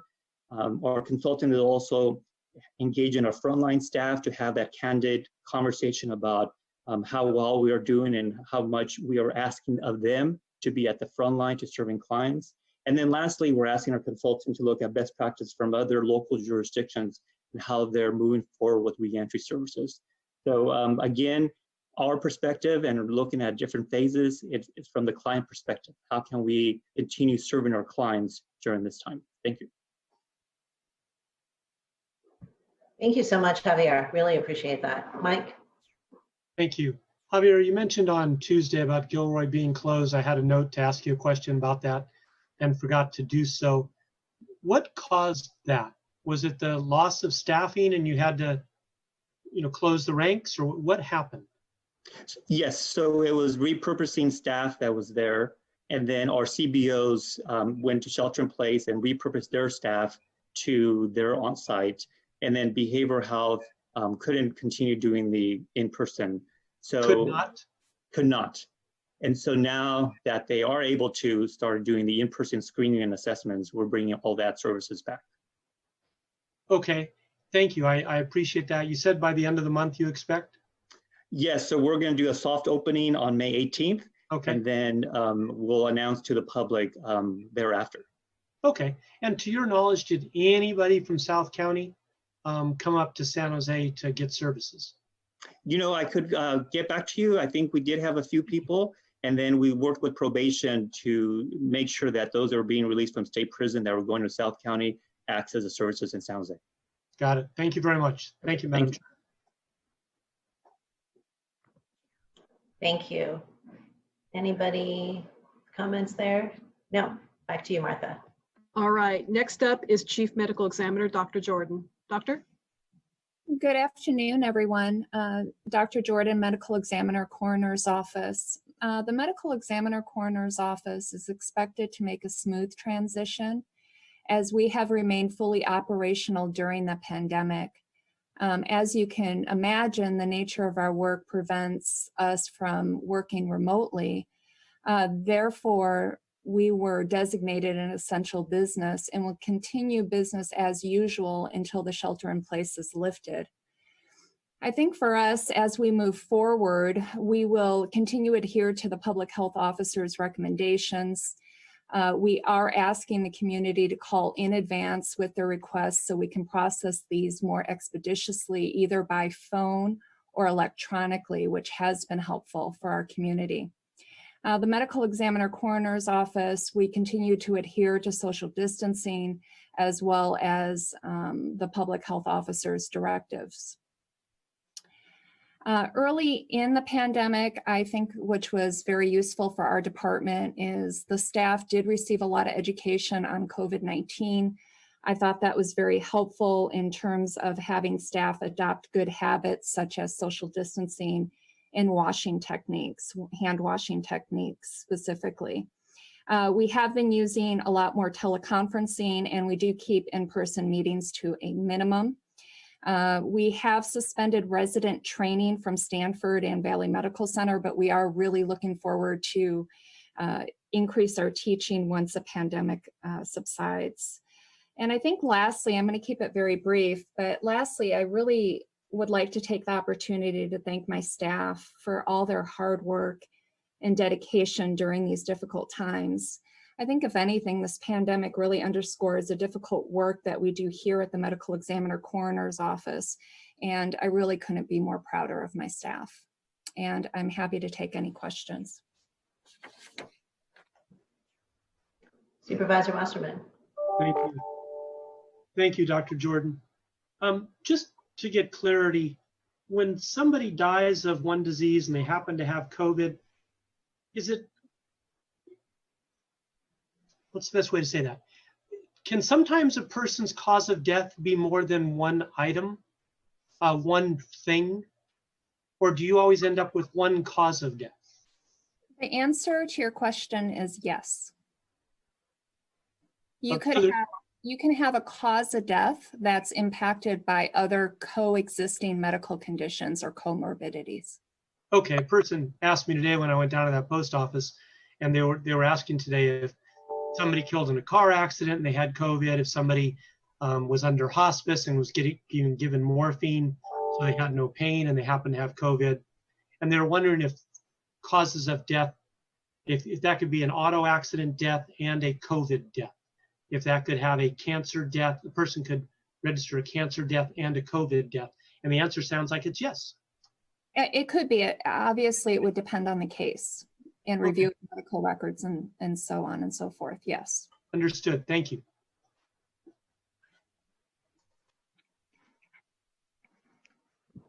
Thank you. I don't have additional questions for Dr. Jordan. Thank you so much. All right, our final speaker then is from Gender-Based Violence Prevention, Carla Collins. Carla, go ahead. All right, Carla. Thank you so much, and I will be brief. My name is Carla Collins, and I oversee the Office of Gender-Based Violence Prevention.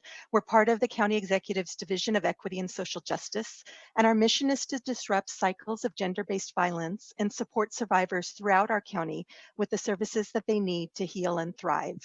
We envision a community free of all forms of gender-based violence, including sexual assault, human trafficking, and domestic violence. We are also only 9 months old, as we were established at the end of September 2019. But since COVID-19, and specifically because of sheltering in place, we've changed some of how we operate.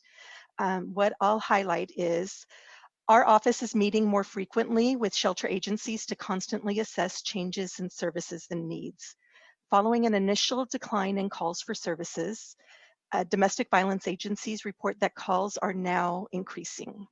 I will add that anecdotal reports from our partners at hospitals and CBOs tell us that even when calls were down, the intensity and sometimes just brutality of the cases that were coming in was notably more severe than pre-COVID-19 times. Domestic violence shelter-based agencies remain operational. Shelters are at capacity, and most other services have transitioned to virtual settings. During this crisis, survivors fleeing violence can still get help, and it's very important that our public know that. For those looking for shelter, most will be moteled. We've worked the last few weeks with vendors to make budget modifications to current contracts to reflect COVID-19 impact. Some of the immediate increased needs for clients include housing assistance, including emergency shelter, moteling, and rental assistance, an increase in basic needs assistance, including food and diapers, and of course, an increase in legal services. I'd like to note we've also been working with the EOC.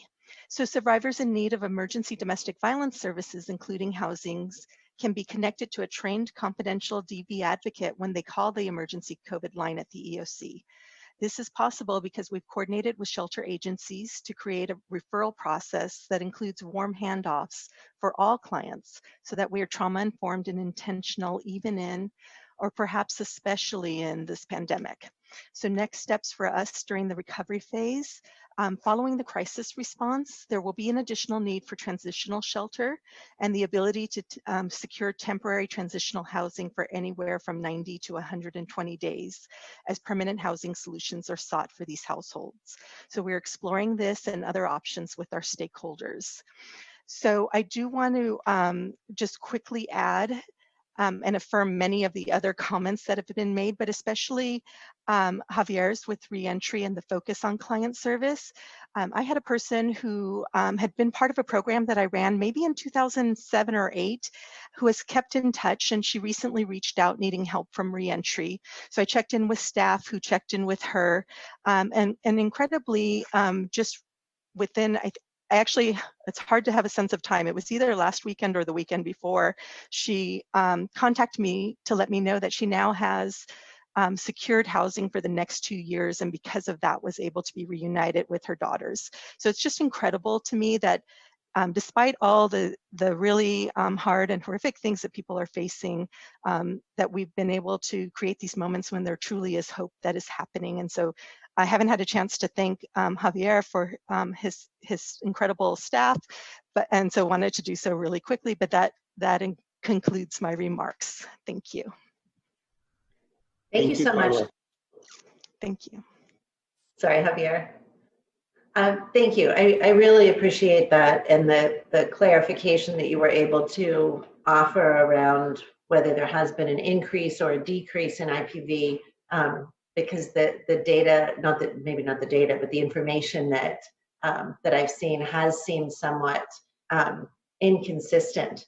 Is your office working on or tracking a report that might show the difference in number of reports and types of aggression, intensity, as you mentioned, pre-COVID and during this pandemic? So we're working, all our stakeholders are part of that, right? So the community-based organizations are giving us their feedback. The hospitals we're working closely with, and law enforcement, actually, while they've had, it was recently reported there's been an increase there, but it's not really the same sort of DV crimes that would be reflected. So as we distill all of that, we are working on a report for the board. Okay, great. I think that will be really useful to see so that we can help your office be very targeted and most impactful in response. Thank you for that. Thank you. Protima, did you have a comment or you just put your camera on? No, I just turned my camera on. Thank you, Okay. Supervisor. Okay. Supervisor Wasserman, any comments or questions for Carla? I think it was nice to end our parade of panelists on a nice upbeat story like that. Yeah, thank you very much. It's nice to hear good news these days. It is. Thank you. Thank you. Martha, that wraps us up then, right? For the item Correct. 4 reports. Correct. Do we have public speakers on this item? Yes, we have 7 now comment. Yes. Okay. So I'm going to, just given the time and the agenda ahead of us, for 7 speakers, I'm going to ask that you set the clock, please, Nancy, for 1 minute each. Sure. Thank you. Give us a moment while we reset the clock. Our first speaker is Cecilia Chavez. I am unmuting you. Please accept the unmute, and you will have 1 minute to speak. The timer will start when you begin speaking. Thank you for having us, for having me speak here. I want to talk about so I work with Silicon Valley Debug, and I'm an organizer there. And we've been holding, we have a phone that redirects all of the calls from the office into our mobile phone. And we have gotten a number of calls from families that have expressed a deep impact of having all the courts closed. And to the point of Judge Ryan, that, you know, I don't think that the process has been as smoothly as was described. Family members and even individuals in custody have expressed a lot of frustration for having their courts postponed. They understand it, but it's difficult for them because they're just sitting there with extra time. And there's other family members who will speak on that today, right now.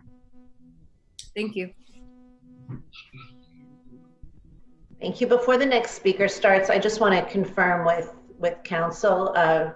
Rob, the 1 minute is permitted? With 7 speakers, I'm not sure if I actually had the discretion there to do that, so I want to make sure I do it right. It's fine so long as you're consistent, it's acceptable. Okay, thanks so much. Okay, let's continue. Our next speaker is Ebony Holmes.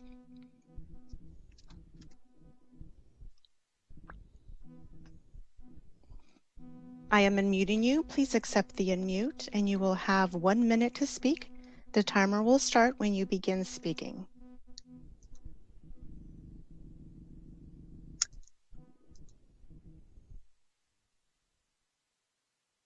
My name is Ebony, and I just want to talk about my husband is in Elmwood right now, and just how he says how in there's no room for social distancing. You know, they worry about the COVID. He's worried about with his court date getting pushed back, with it being in Palo Alto, and having no idea when he will go to court. And that's, you know, really frustrating. So I feel like there's a lot of good things that have come up, but also, like, what about the people that are in there when their court is being pushed back, and us families having no idea when it's going to happen, and, you know, the mental status that it takes on us and him, and, you know, not being able to have visits in the jail either. When will that resume as well? So thank you.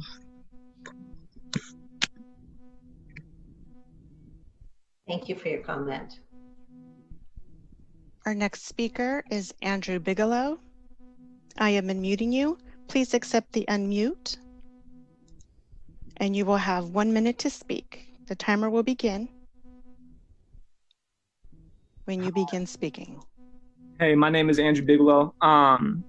I just want to speak on the conditions at jail. The Debug phone, office phone, has been off the hook since this all happened in late March. Specifically, a unit inside Elmwood. I talked to about 6 or 7 people in there. They passed the phone around. We're talking about the conditions. My understanding is that that's the American Disability Act unit. There's diabetics in there who at one point were not eating for over 12 hours. They were served dinner at 3:30 p.m. And then wouldn't receive a meal until 4 a.m. They told me stories of people digging through garbage cans to look for scraps in order to just maintain some type of blood sugar. Folks in there with life-threatening conditions with under 100K bail and not being let out, COs not wearing masks. It is a very dire situation. It has been for the last month and a half.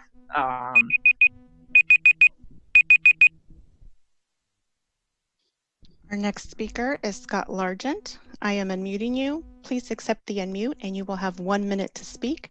The timer will start when you begin speaking.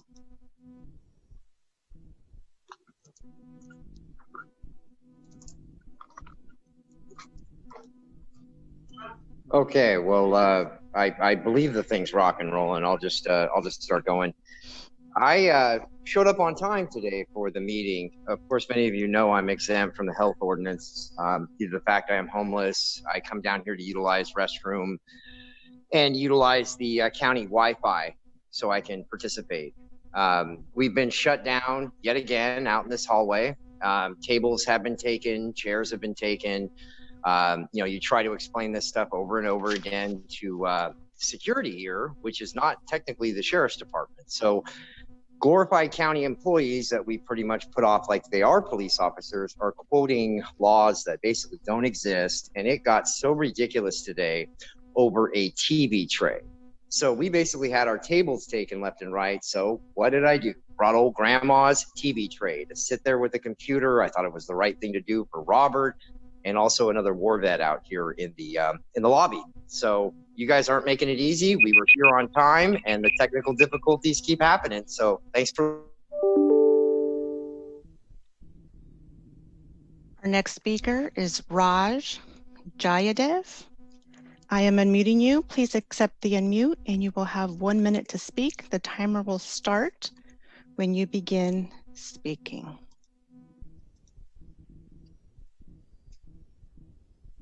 Good afternoon. Strokes of the letter. 3 items about the continued effort to decarcerate and depopulate the jails, conditions in the jails, then thirdly, reentry. We strongly hope that the county continues its efforts to depopulate the jails, to decarcerate, and we think we have made a strong argument that you could shed the numbers by literally over 1,000 people and the crime rates don't climb. And I think we should continue on that trajectory.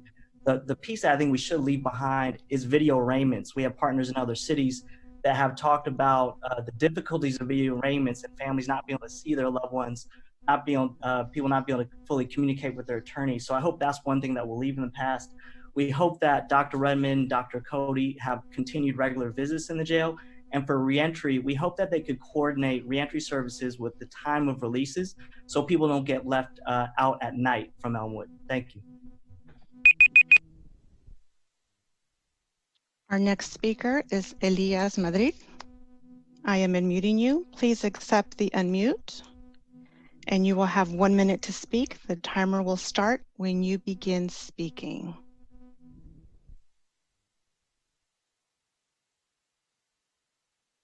Hi, my name is Elias Madrid. Can you hear me? Hi, my name is Elias Madrid. And the reason I'm here today is because I attend the meetings. We're out here in the hall, and the guy tells us that it's a policy that we can't have chairs here. Okay. I mean, we should be able to have chairs here. We're trying to do the same thing you guys are doing. Get involved. But you sure are making it hard. I mean, there's no chairs. I have a bad back. I've asked for a chair, and all we say it's a county policy. I'd like to see that county policy in writing. I mean, at least help us out. I mean, doing what I got to do. How can I better myself when I come in the county building?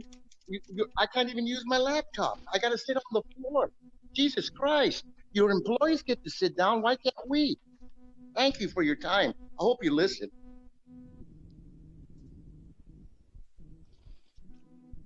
Our next speaker is Charisse Domingo. I am unmuting you. Please accept the unmute. And you will have 1 minute to speak. The timer will start when you begin speaking.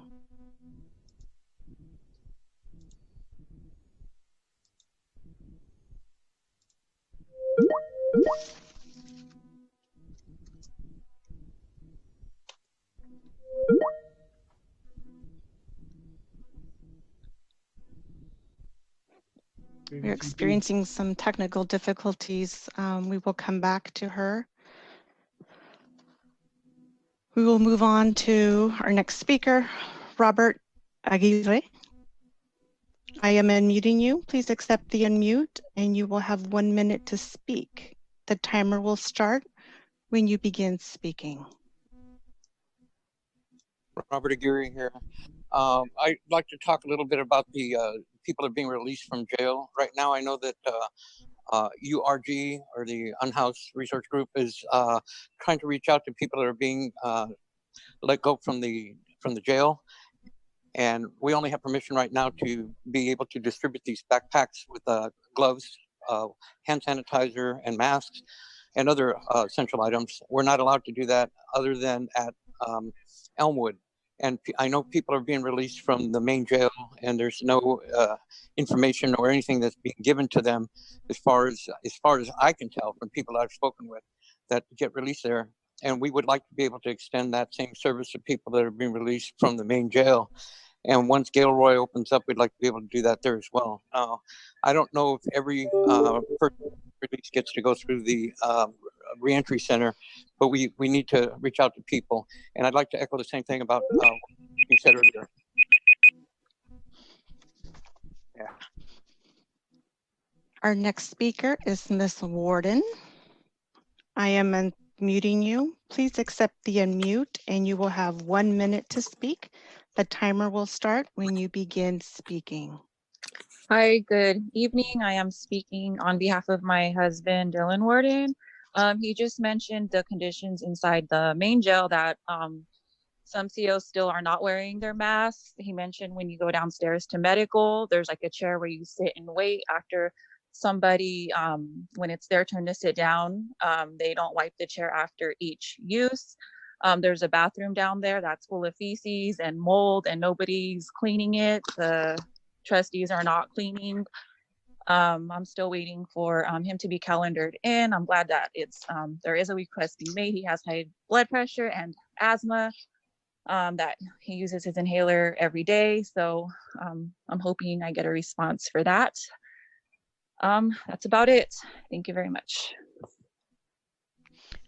Our next speaker is Alicia Chavez. I am unmuting you. Please accept the unmute and you will have 1 minute to speak. The timer will start when you begin speaking. Hi, my name is Alicia Chavez. I am also an organizer with Silicon Valley DBUC.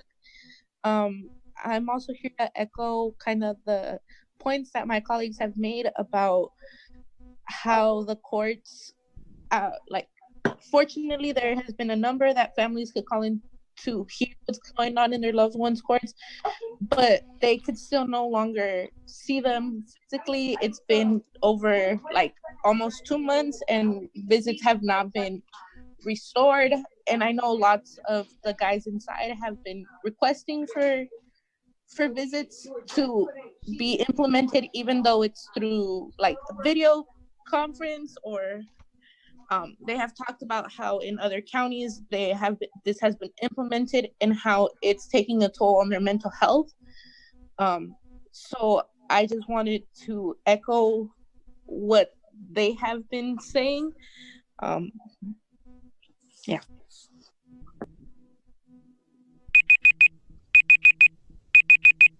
Our last speaker is Charisse Domingo. I am unmuting you. Please accept the unmute and you will have 1 minute to speak. The timer will start when you begin speaking.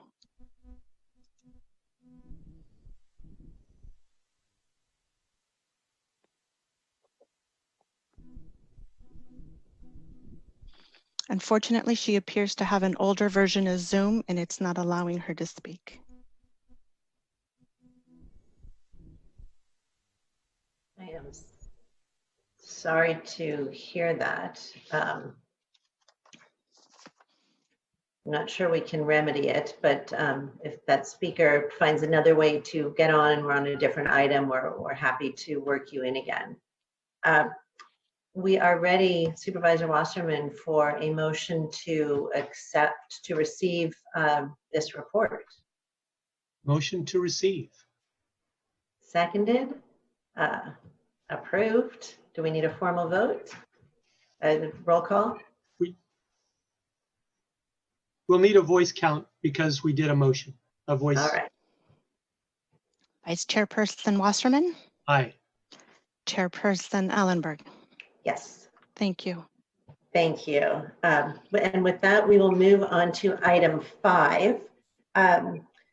We did receive this report, well, at least I I heard this exact update at the last HHC meeting. I know it's the first time that our new custody health director, Andrew James, is presenting to this committee. And for those of you who don't know, Andrew is coming to us from BMC, where he served as the director of operational improvements.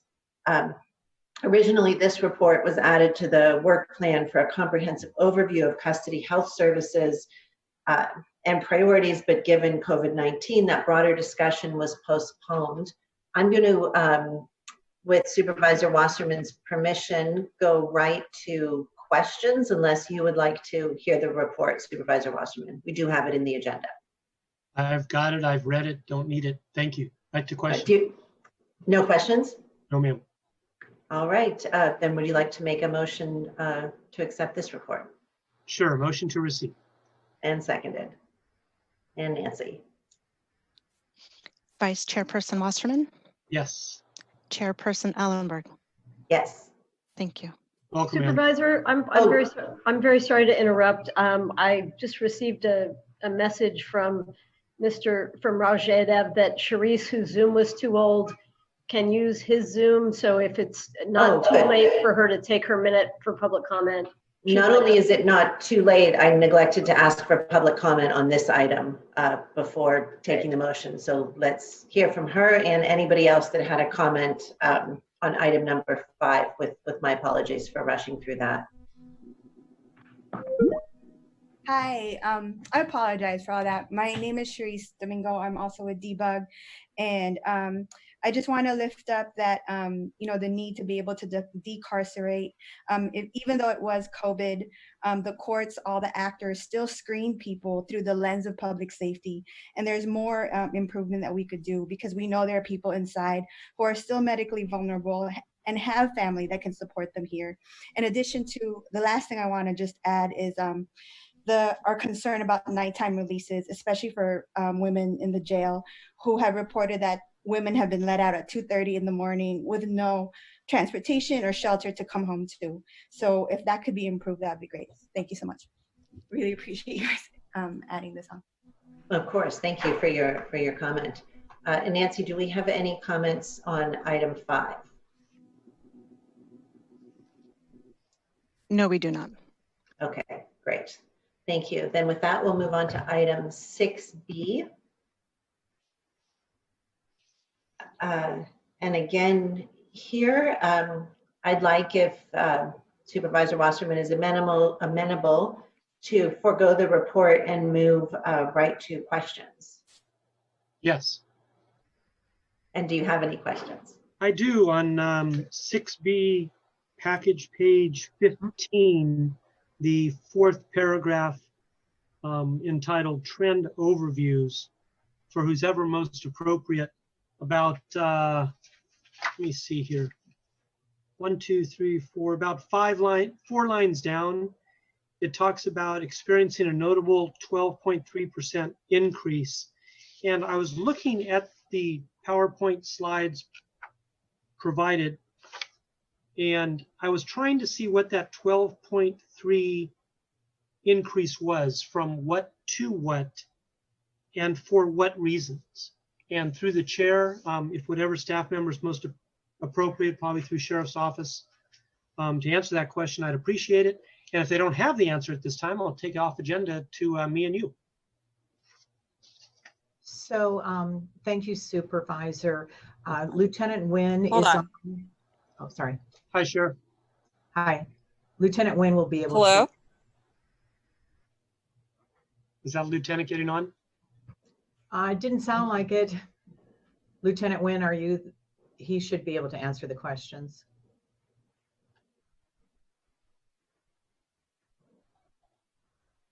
You're Supervisor, muted.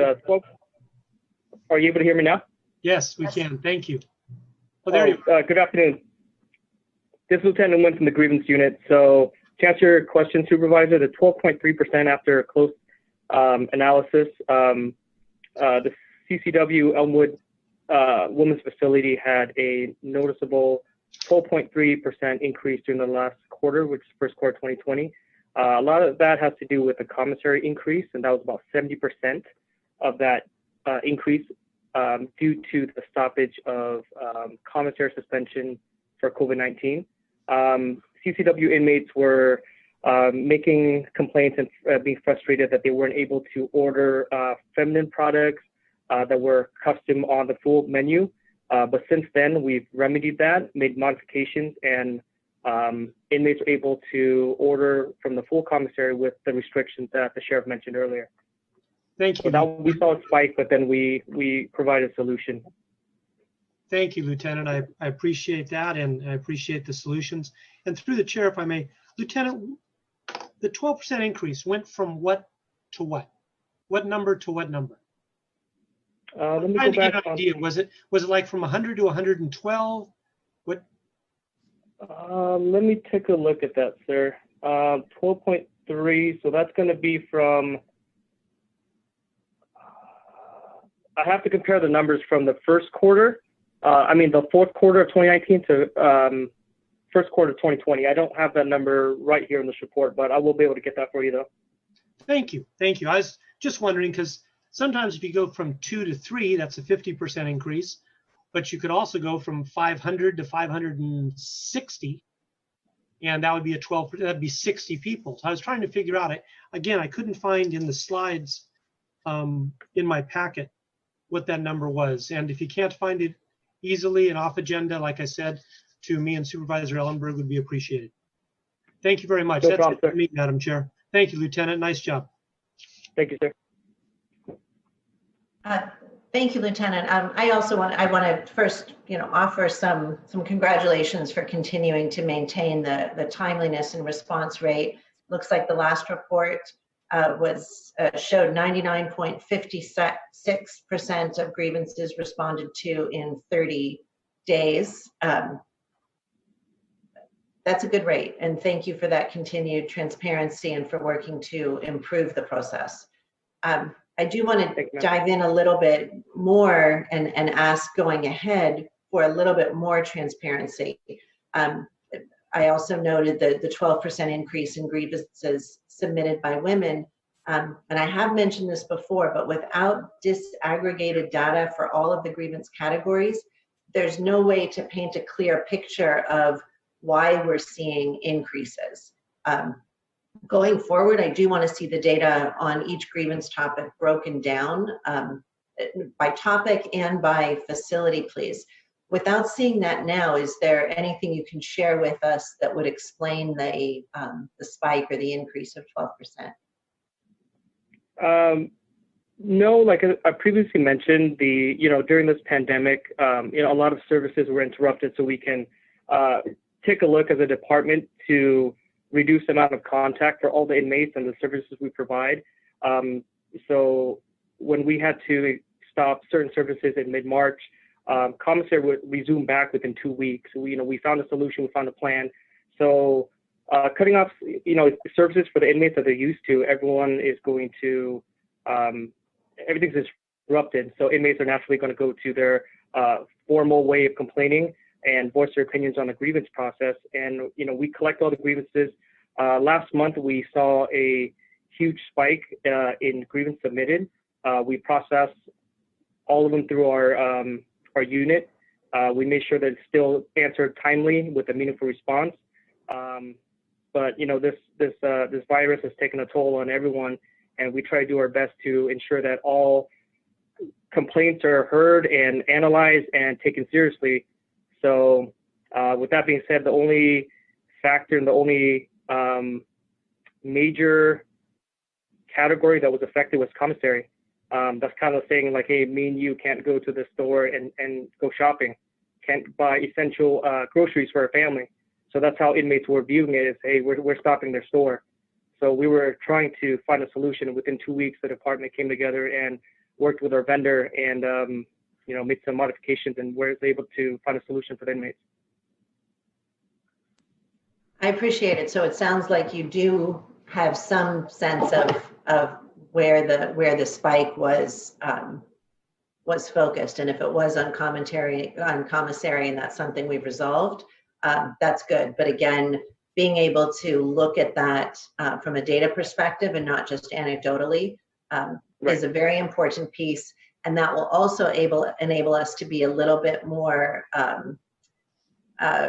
precise and astute in our understanding of how the grievances are resolved and whether they are resolved satisfactorily. Certainly it's good to respond to them quickly, but the ultimate goal is not simply the response, but the satisfaction. And the last time we received this report, I had asked if we provided surveys to inmates to determine their feelings about or responses to the grievance process. And there was indication by the department at that time that you would look into it. Has there been any movement on creating some sort of anonymous customer satisfaction type of survey?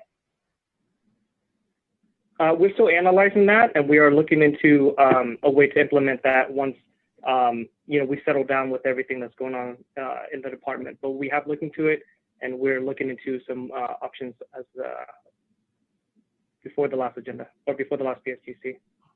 I appreciate that. So I'm going to circle back to that again, if not at the June meeting, then certainly the one after, when hopefully we'll be in a quieter space and you'll be able to be moving forward on those pieces.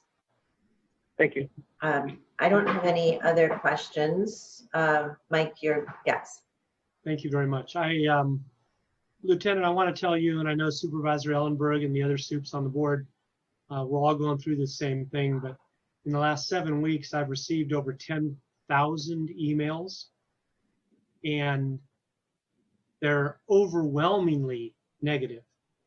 So as far as complaints, suggestion box, I can totally understand any adverse effects from COVID on the inmates, on the services, on the commissary, on the whatever. They're going to be coming fast and furious. And I think right now, in whatever report you provide to us, there should be an asterisk. Not unlike when Barry Bonds hit a home run and he was on steroids. I would suggest an asterisk that goes by that says this was during the COVID crisis, the epidemic, because you mentioned in your opening comments that 70% of the complaints you got were regarding lack of access, basically, to the commissary. And we've all had lack of access to lots of things, people in jail and people out of jail. And I've got, like I said, 5,000 complaints out of the 10,000 of people's lack of access to parks or to jewelry stores or to whatever it might be. So I think, Supervisor Ellenberg, in fairness to everybody, that we all have a greater understanding right now. Life is not ideal, whether you're in the jail or out of the jail.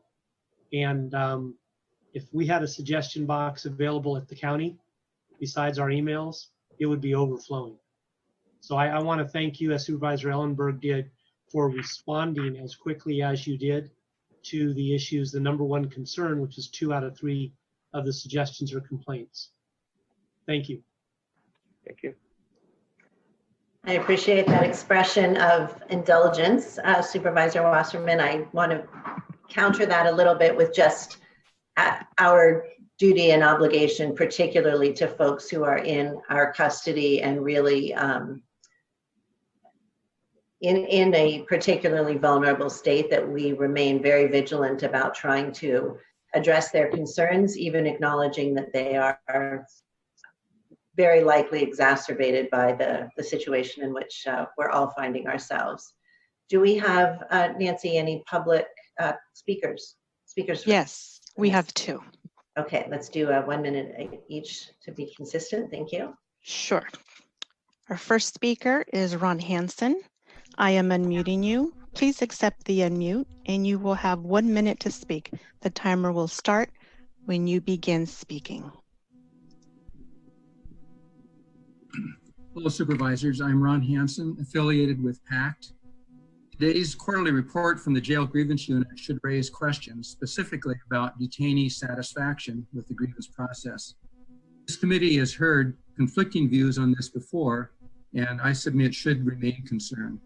The Grievance Unit continues to assert that detainees are satisfied with the system because the number of grievances filed has declined.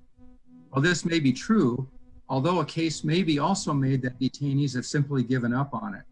For those few detainees who do appeal their grievance, the likelihood of their appeal being sustained is only about 5%, 1 in 20. Later in today's agenda is the final jail monitoring report from the Office of Women's Policy. It reports that of the women they surveyed, 3/4 were not satisfied with their result.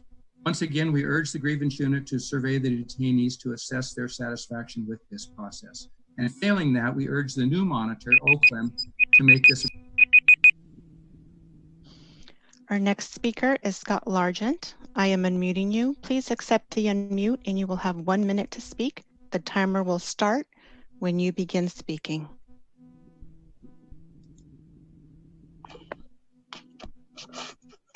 Okay, Scott Largent. Good afternoon, everyone. I think years back we used to talk about when you got public comment or responses to any of these items down to about a minute. It's like shoving a big rig in a mailbox. It's just not going to happen. So I was hoping, and I will keep my fingers crossed, that we can start allowing the public the proper time to speak. Now, if I wanted to talk about grievances, I wanted to talk about the sheriff's department, like I said, you can't get it done in a minute. You need about 2 minutes per item. And I understand if we have 15 people and you know, that's when it cuts it down to a minute. Supervisor Chavez on Tuesday tacoed 4 or 5 items together, barely gave the public any time to respond back. But we gave every department head, every elected official 15 minutes to chime in. And the public, what they got a minute? Just doesn't seem fair. So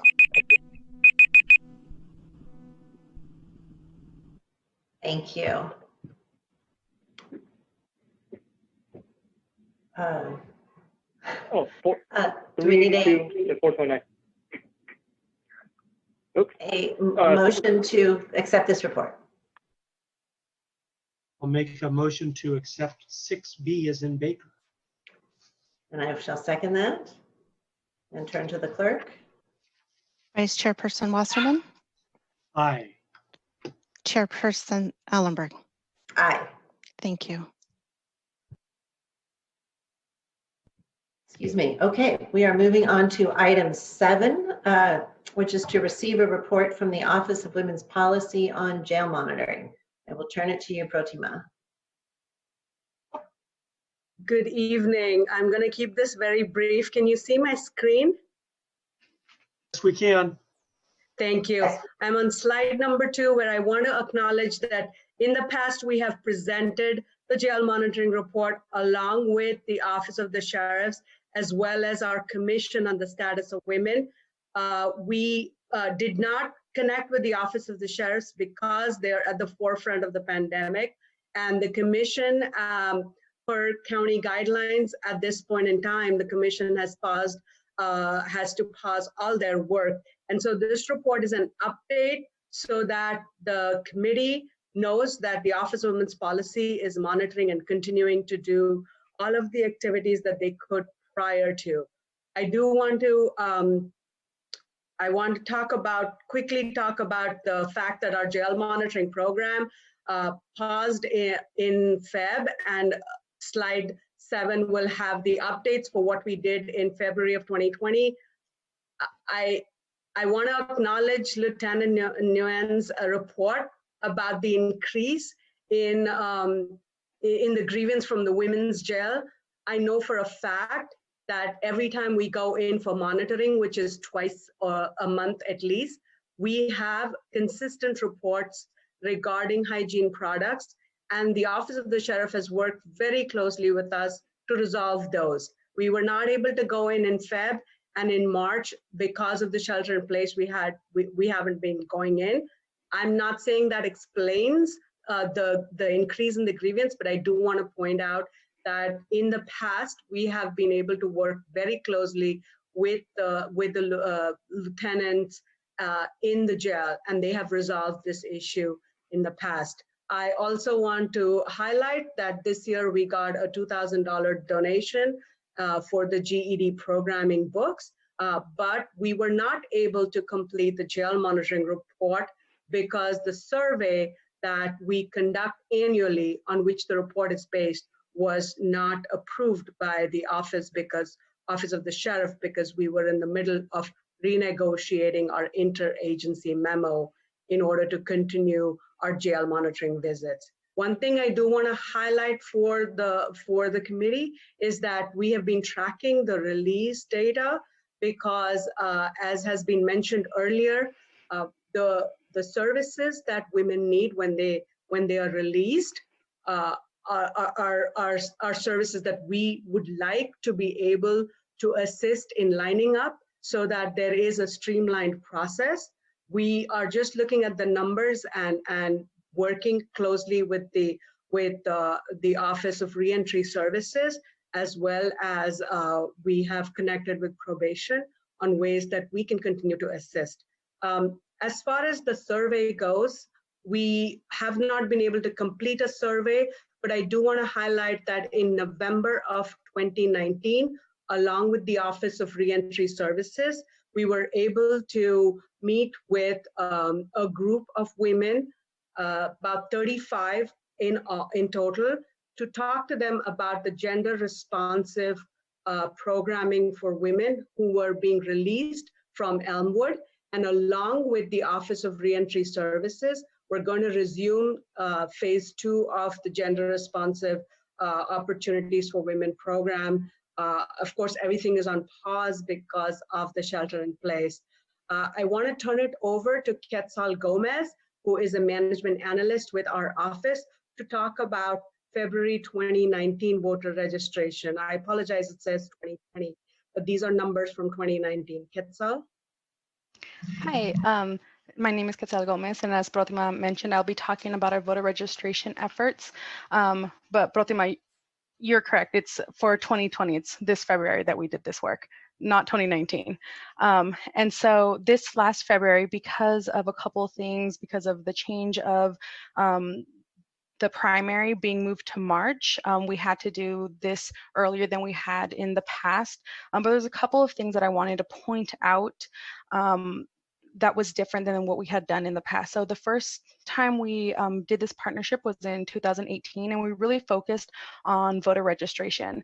We later found out that the rehabilitation officers have been doing voter registration on the women's side of Elmwood for a long time, and it wasn't necessarily a need for us to fill in doing voter registration, but we realized the need was more on voter education. And so we decided to develop education PowerPoint on just some of the general things on voting, as general as like, what is the difference between the primary and the general, what are parties, what just some of this more general information. We realized that in engaging with the women at Elmwood with this presentation made it more likely for them to actually want to register to vote and actually participate in voting. What we realized that we needed to have a partnership with the ROV. So this time we did partner with the ROV. We realized that specifically because Voter Choice Act was changing the way we voted and when we voted, it was important for us to share that information with the women at Elmwood. We also integrated some census information. Although most people, if they were incarcerated on April 1st, they were going to be counted in a different count, we wanted to give them some census information to share with their families on the importance of doing census. And the last thing that was really impactful this time was that we were given access to all security levels. In the previous years, we were only given access to minimum security, and this time we were allowed to go into every level, and even in the higher security areas when we couldn't congregate all the women, we had to do the interviews one by one. And that was just something that we were flexible and willing to do. And I actually just want to end this part of the presentation with an anecdote on just the importance of doing this voter education versus just doing a registration drive. And one of the things that we focused on was the difference and the importance of voting in both the primary and the general. And here I was just explaining it, and someone interrupts me and says, oh, so it's kind of like the primary is the playoffs and the general is the Super Bowl. And I was like, exactly, that's exactly what we're trying to get you. If you want to make sure that your team makes it to the Super Bowl, you have to support them in the playoffs. And it was just like, these are the conversations we have to have with our community to engage them in voting and making sure that, they know that this is an opportunity they can do even while incarcerated. Through the chair, Ketzel loved that analogy. Ketzel, Peaches loved that analogy. Thank you. We picked it specifically, Supervisor Wasserman. No, it was very heartening for us to know that we were able to reach individuals who often are forgotten in the process. And we will continue to do voter education twice a year. And we really want to give, because we're doing shout outs throughout this committee meeting today, I want to really give a shout out to the Office of the Sheriff for having worked with Office of Women's Policy and all of our jail monitors. We will continue to update this committee as and when you need us to. The good news is that the interagency memo has been signed. Thank you, Sheriff Smith, for taking care of that. And as soon as the shelter in place is lifted, we will work closely with the staff at Elmwood Women's to resume our jail monitoring efforts. And we're available for any other services at this point in time that the committee would think Office of Women's Policy can be involved in. With that, I'll pause and be happy to answer any questions. Thank you so much, Protima and Ketzel, for that report. I want to thank your department and the monitors and the commissioners for the ongoing work and for continuing to advocate for women regardless of whether you have direct access to them, especially during this time. I have just two questions that I'd like to ask. The report mentions efforts to provide services to women who are being released as part of the jail population reduction measures. When you receive a notice of release, first, do you receive a notice of release? If you do, is there an opportunity to connect individuals to services before their release date?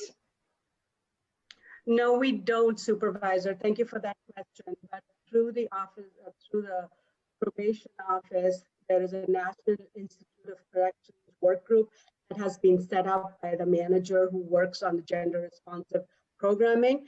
And she is coordinating ways in which we can actually help line up services. Excuse me, through the chair. You're coming in and out. Yeah, I'm so sorry.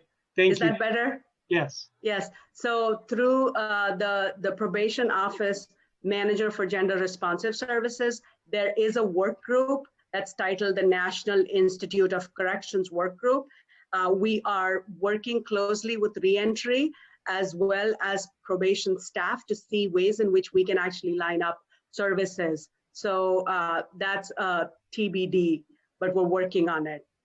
Okay, so that's not something that's specific to this current public health crisis. This is a process that you want to get started and continue regardless. Yes, that is correct. And you do at the theme that I know Director Matthew Fisk mentioned, we're having to do some of the pieces that we were planning to much earlier than before. And so we're thinking this is an opportunity for us to find a way to streamline the services. And we're grateful for our partners to do that. Great, thank you. Way back around 2 o'clock when we started this meeting and asked members of the committee how they are preparing their departments for the end of shelter in place.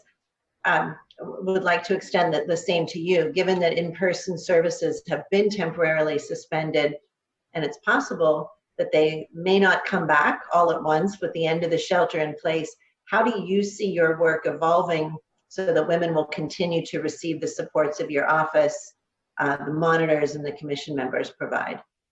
Thank you for that question. I wish I had a streamlined answer, but I will say that Lieutenant Rocha Sanchez at the Elmwood Correctional Facility has offered time for us to re-envision our jail monitoring and how we will resume jail monitoring just as soon as the shelter in place is over.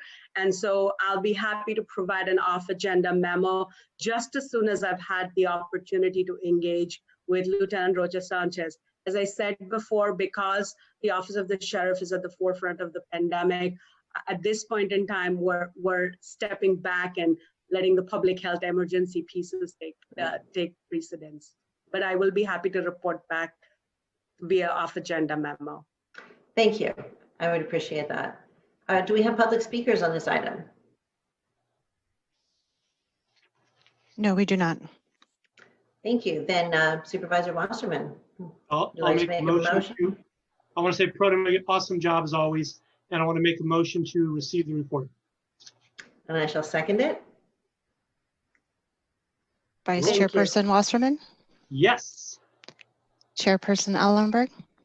Yes. Thank you. All right, that moves us to item 8, to receive a report from our new Office of Corrections and Law Enforcement Management. Welcome to the Public Safety and Justice Committee. Again, for those watching or to whom this is new, the OCLEM technically reports directly to the chair of the Public Safety and Justice Committee, and looking forward to hearing the first status report. Hello, Supervisor. Mike Giannacco here. It's great to formally be before you and Supervisor Wasserman. Fortunately, when we got started in January, we both had the opportunity to meet you in real life, in person, and we were well on our way in January to doing that. We've sent you a report and then an update. Don't want to repeat ourselves with regard to that information. But what I'd also like to do is at least have my colleagues be able to say hi so that people that are on this call would be able to meet them. Steve and Julie, can you jump in? Good afternoon. Thank you, Mike. My name is Steve Connolly, and I would just like to echo Mike's remarks. We are very eager to get started, and we were kind of underway when we got derailed like everybody else. But yeah, this opportunity this afternoon to kind of sit in on this and meet a lot of folks, at least virtually, has actually been very helpful. And we anticipate the opportunity to follow up with folks in person and with phone calls. A lot of the people that are involved in this meeting today are people whose perspectives we're very interested in hearing. So thank you for having us today, and we look forward to working on this project. Yeah, hi, this is Julie Rulin. Like to just echo the comments of my colleagues. This has been well, to say it's frustrating sort of diminishes, and everybody's been frustrated by this pandemic and all of this, but we were very eager to be getting going. We had a productive meeting with the sheriff, and we were, it has been frustrating to not get to meet you all in person, but we are looking forward to being able to do that just as soon as things open up and we can do that safely. Thank you very much, Mike and Steve and Julie. And it is good to see you on here and have you begin to interact with the other stakeholders and committee members. I know that one of the things that you're waiting for are the completed information sharing agreements. And Rob, there you are. Can you give us an update on when we might expect that? We've been talking about this process for a long time, and I understand that the world has turned upside down, but I would really like to see this work get going and have the access be granted that they need to really dive in. Thanks for your question, Supervisor. I'll find out the answer. I don't personally know, because I personally have not been working on the agreements. In reading the report, it looks like the agreement generally with the county involving our office is completed, and the next step is try to get the one done with the sheriff's office. But I will try to find out the answer to that question to the extent it's not answered today, and report to both you and Supervisor Wasserman off agenda. Thank you. And I'll ask the sheriff, since we still have you here too. Is there information that you're missing or anything that that would help speed this along from your office's end? You know, I think right now it's something that we're excited about getting started. The only problem is we've really been derailed with our resources and redirecting them. And there are so many things moving right now that it's something that we have not committed the time to addressing. I'm hoping that you will make time at a minimum to get the agreement signed, and then figure out what makes sense in terms of resources and everybody's priorities to start opening up and allowing that access, knowing certainly that there is plenty else going on right now, not to mention that their physical access is likely to be limited for quite some time. But signing the agreement would be a terrific first step toward moving in that direction. Yeah, let me take a look and see if it's something. I don't recall seeing it in my emails, but like Supervisor Wasserman, the number of emails is really extremely overwhelming, and I'll dig into it and see if maybe I can query it and find it. I appreciate that very much. Thank you. And County Council asked to work with your office if things need to be resent or bumped up to the top of your inbox. We can certainly make that happen. Are there any public comments on this item? No, we do not have any public comments. Thank you. And I don't believe there's anything that we need to make a motion to accept, right? Other than to accept and welcome you all into the County of Santa Clara community. I believe Supervisor Ellenberg that there is the idea is that this plan, which will be changing as we learn more about all of the rest of the county services, but at least the rubric of the plan, the committee is to then refer it to the full board for review at the next board meeting. I think that's the action that is anticipated for this project. All right. So motion it says forward to the Board of Supervisors for approval. Motion for approval. Got it. We can do that then. Yes, thank you. And I'll second that. And thank you for your support thus far. We really look forward to doing, getting down and doing some work in person. In the meantime, we are continuing to do outreach. Just as an example, we're going to have a Zoom call tomorrow with NAMI, PAC, the Silicon Valley Debug, Law Foundation, and the Bill Wilson Center. So there's some things that we can do remotely, and we're going to continue to move forward to the degree possible. Great. I'm glad to hear that that's getting started. Turning to the clerk for a roll call so that this can be forwarded to the Board of Supervisors. Vice Chairperson Wasserman? Yes. Chairperson Ellenberg? Yes. Thank you. Thank you. And with that, we are at item number 9. Public Safety and Justice Department Head and Court announcements. If anybody has an announcement, give a little wave near your face so I can see your screen, so I can see it. It is looking like there are no announcements. Okay, then with that, we will adjourn to our next regular meeting on Thursday, June 4th, 2020 at 2 p.m., possibly in the Board of Supervisors chambers, possibly right here on Zoom. We will see. In the meantime, everybody take care, stay home, be safe, and be well. Thank you. Bye, everyone. Thank you. Thank you. Thank you. Bye-bye. Be well.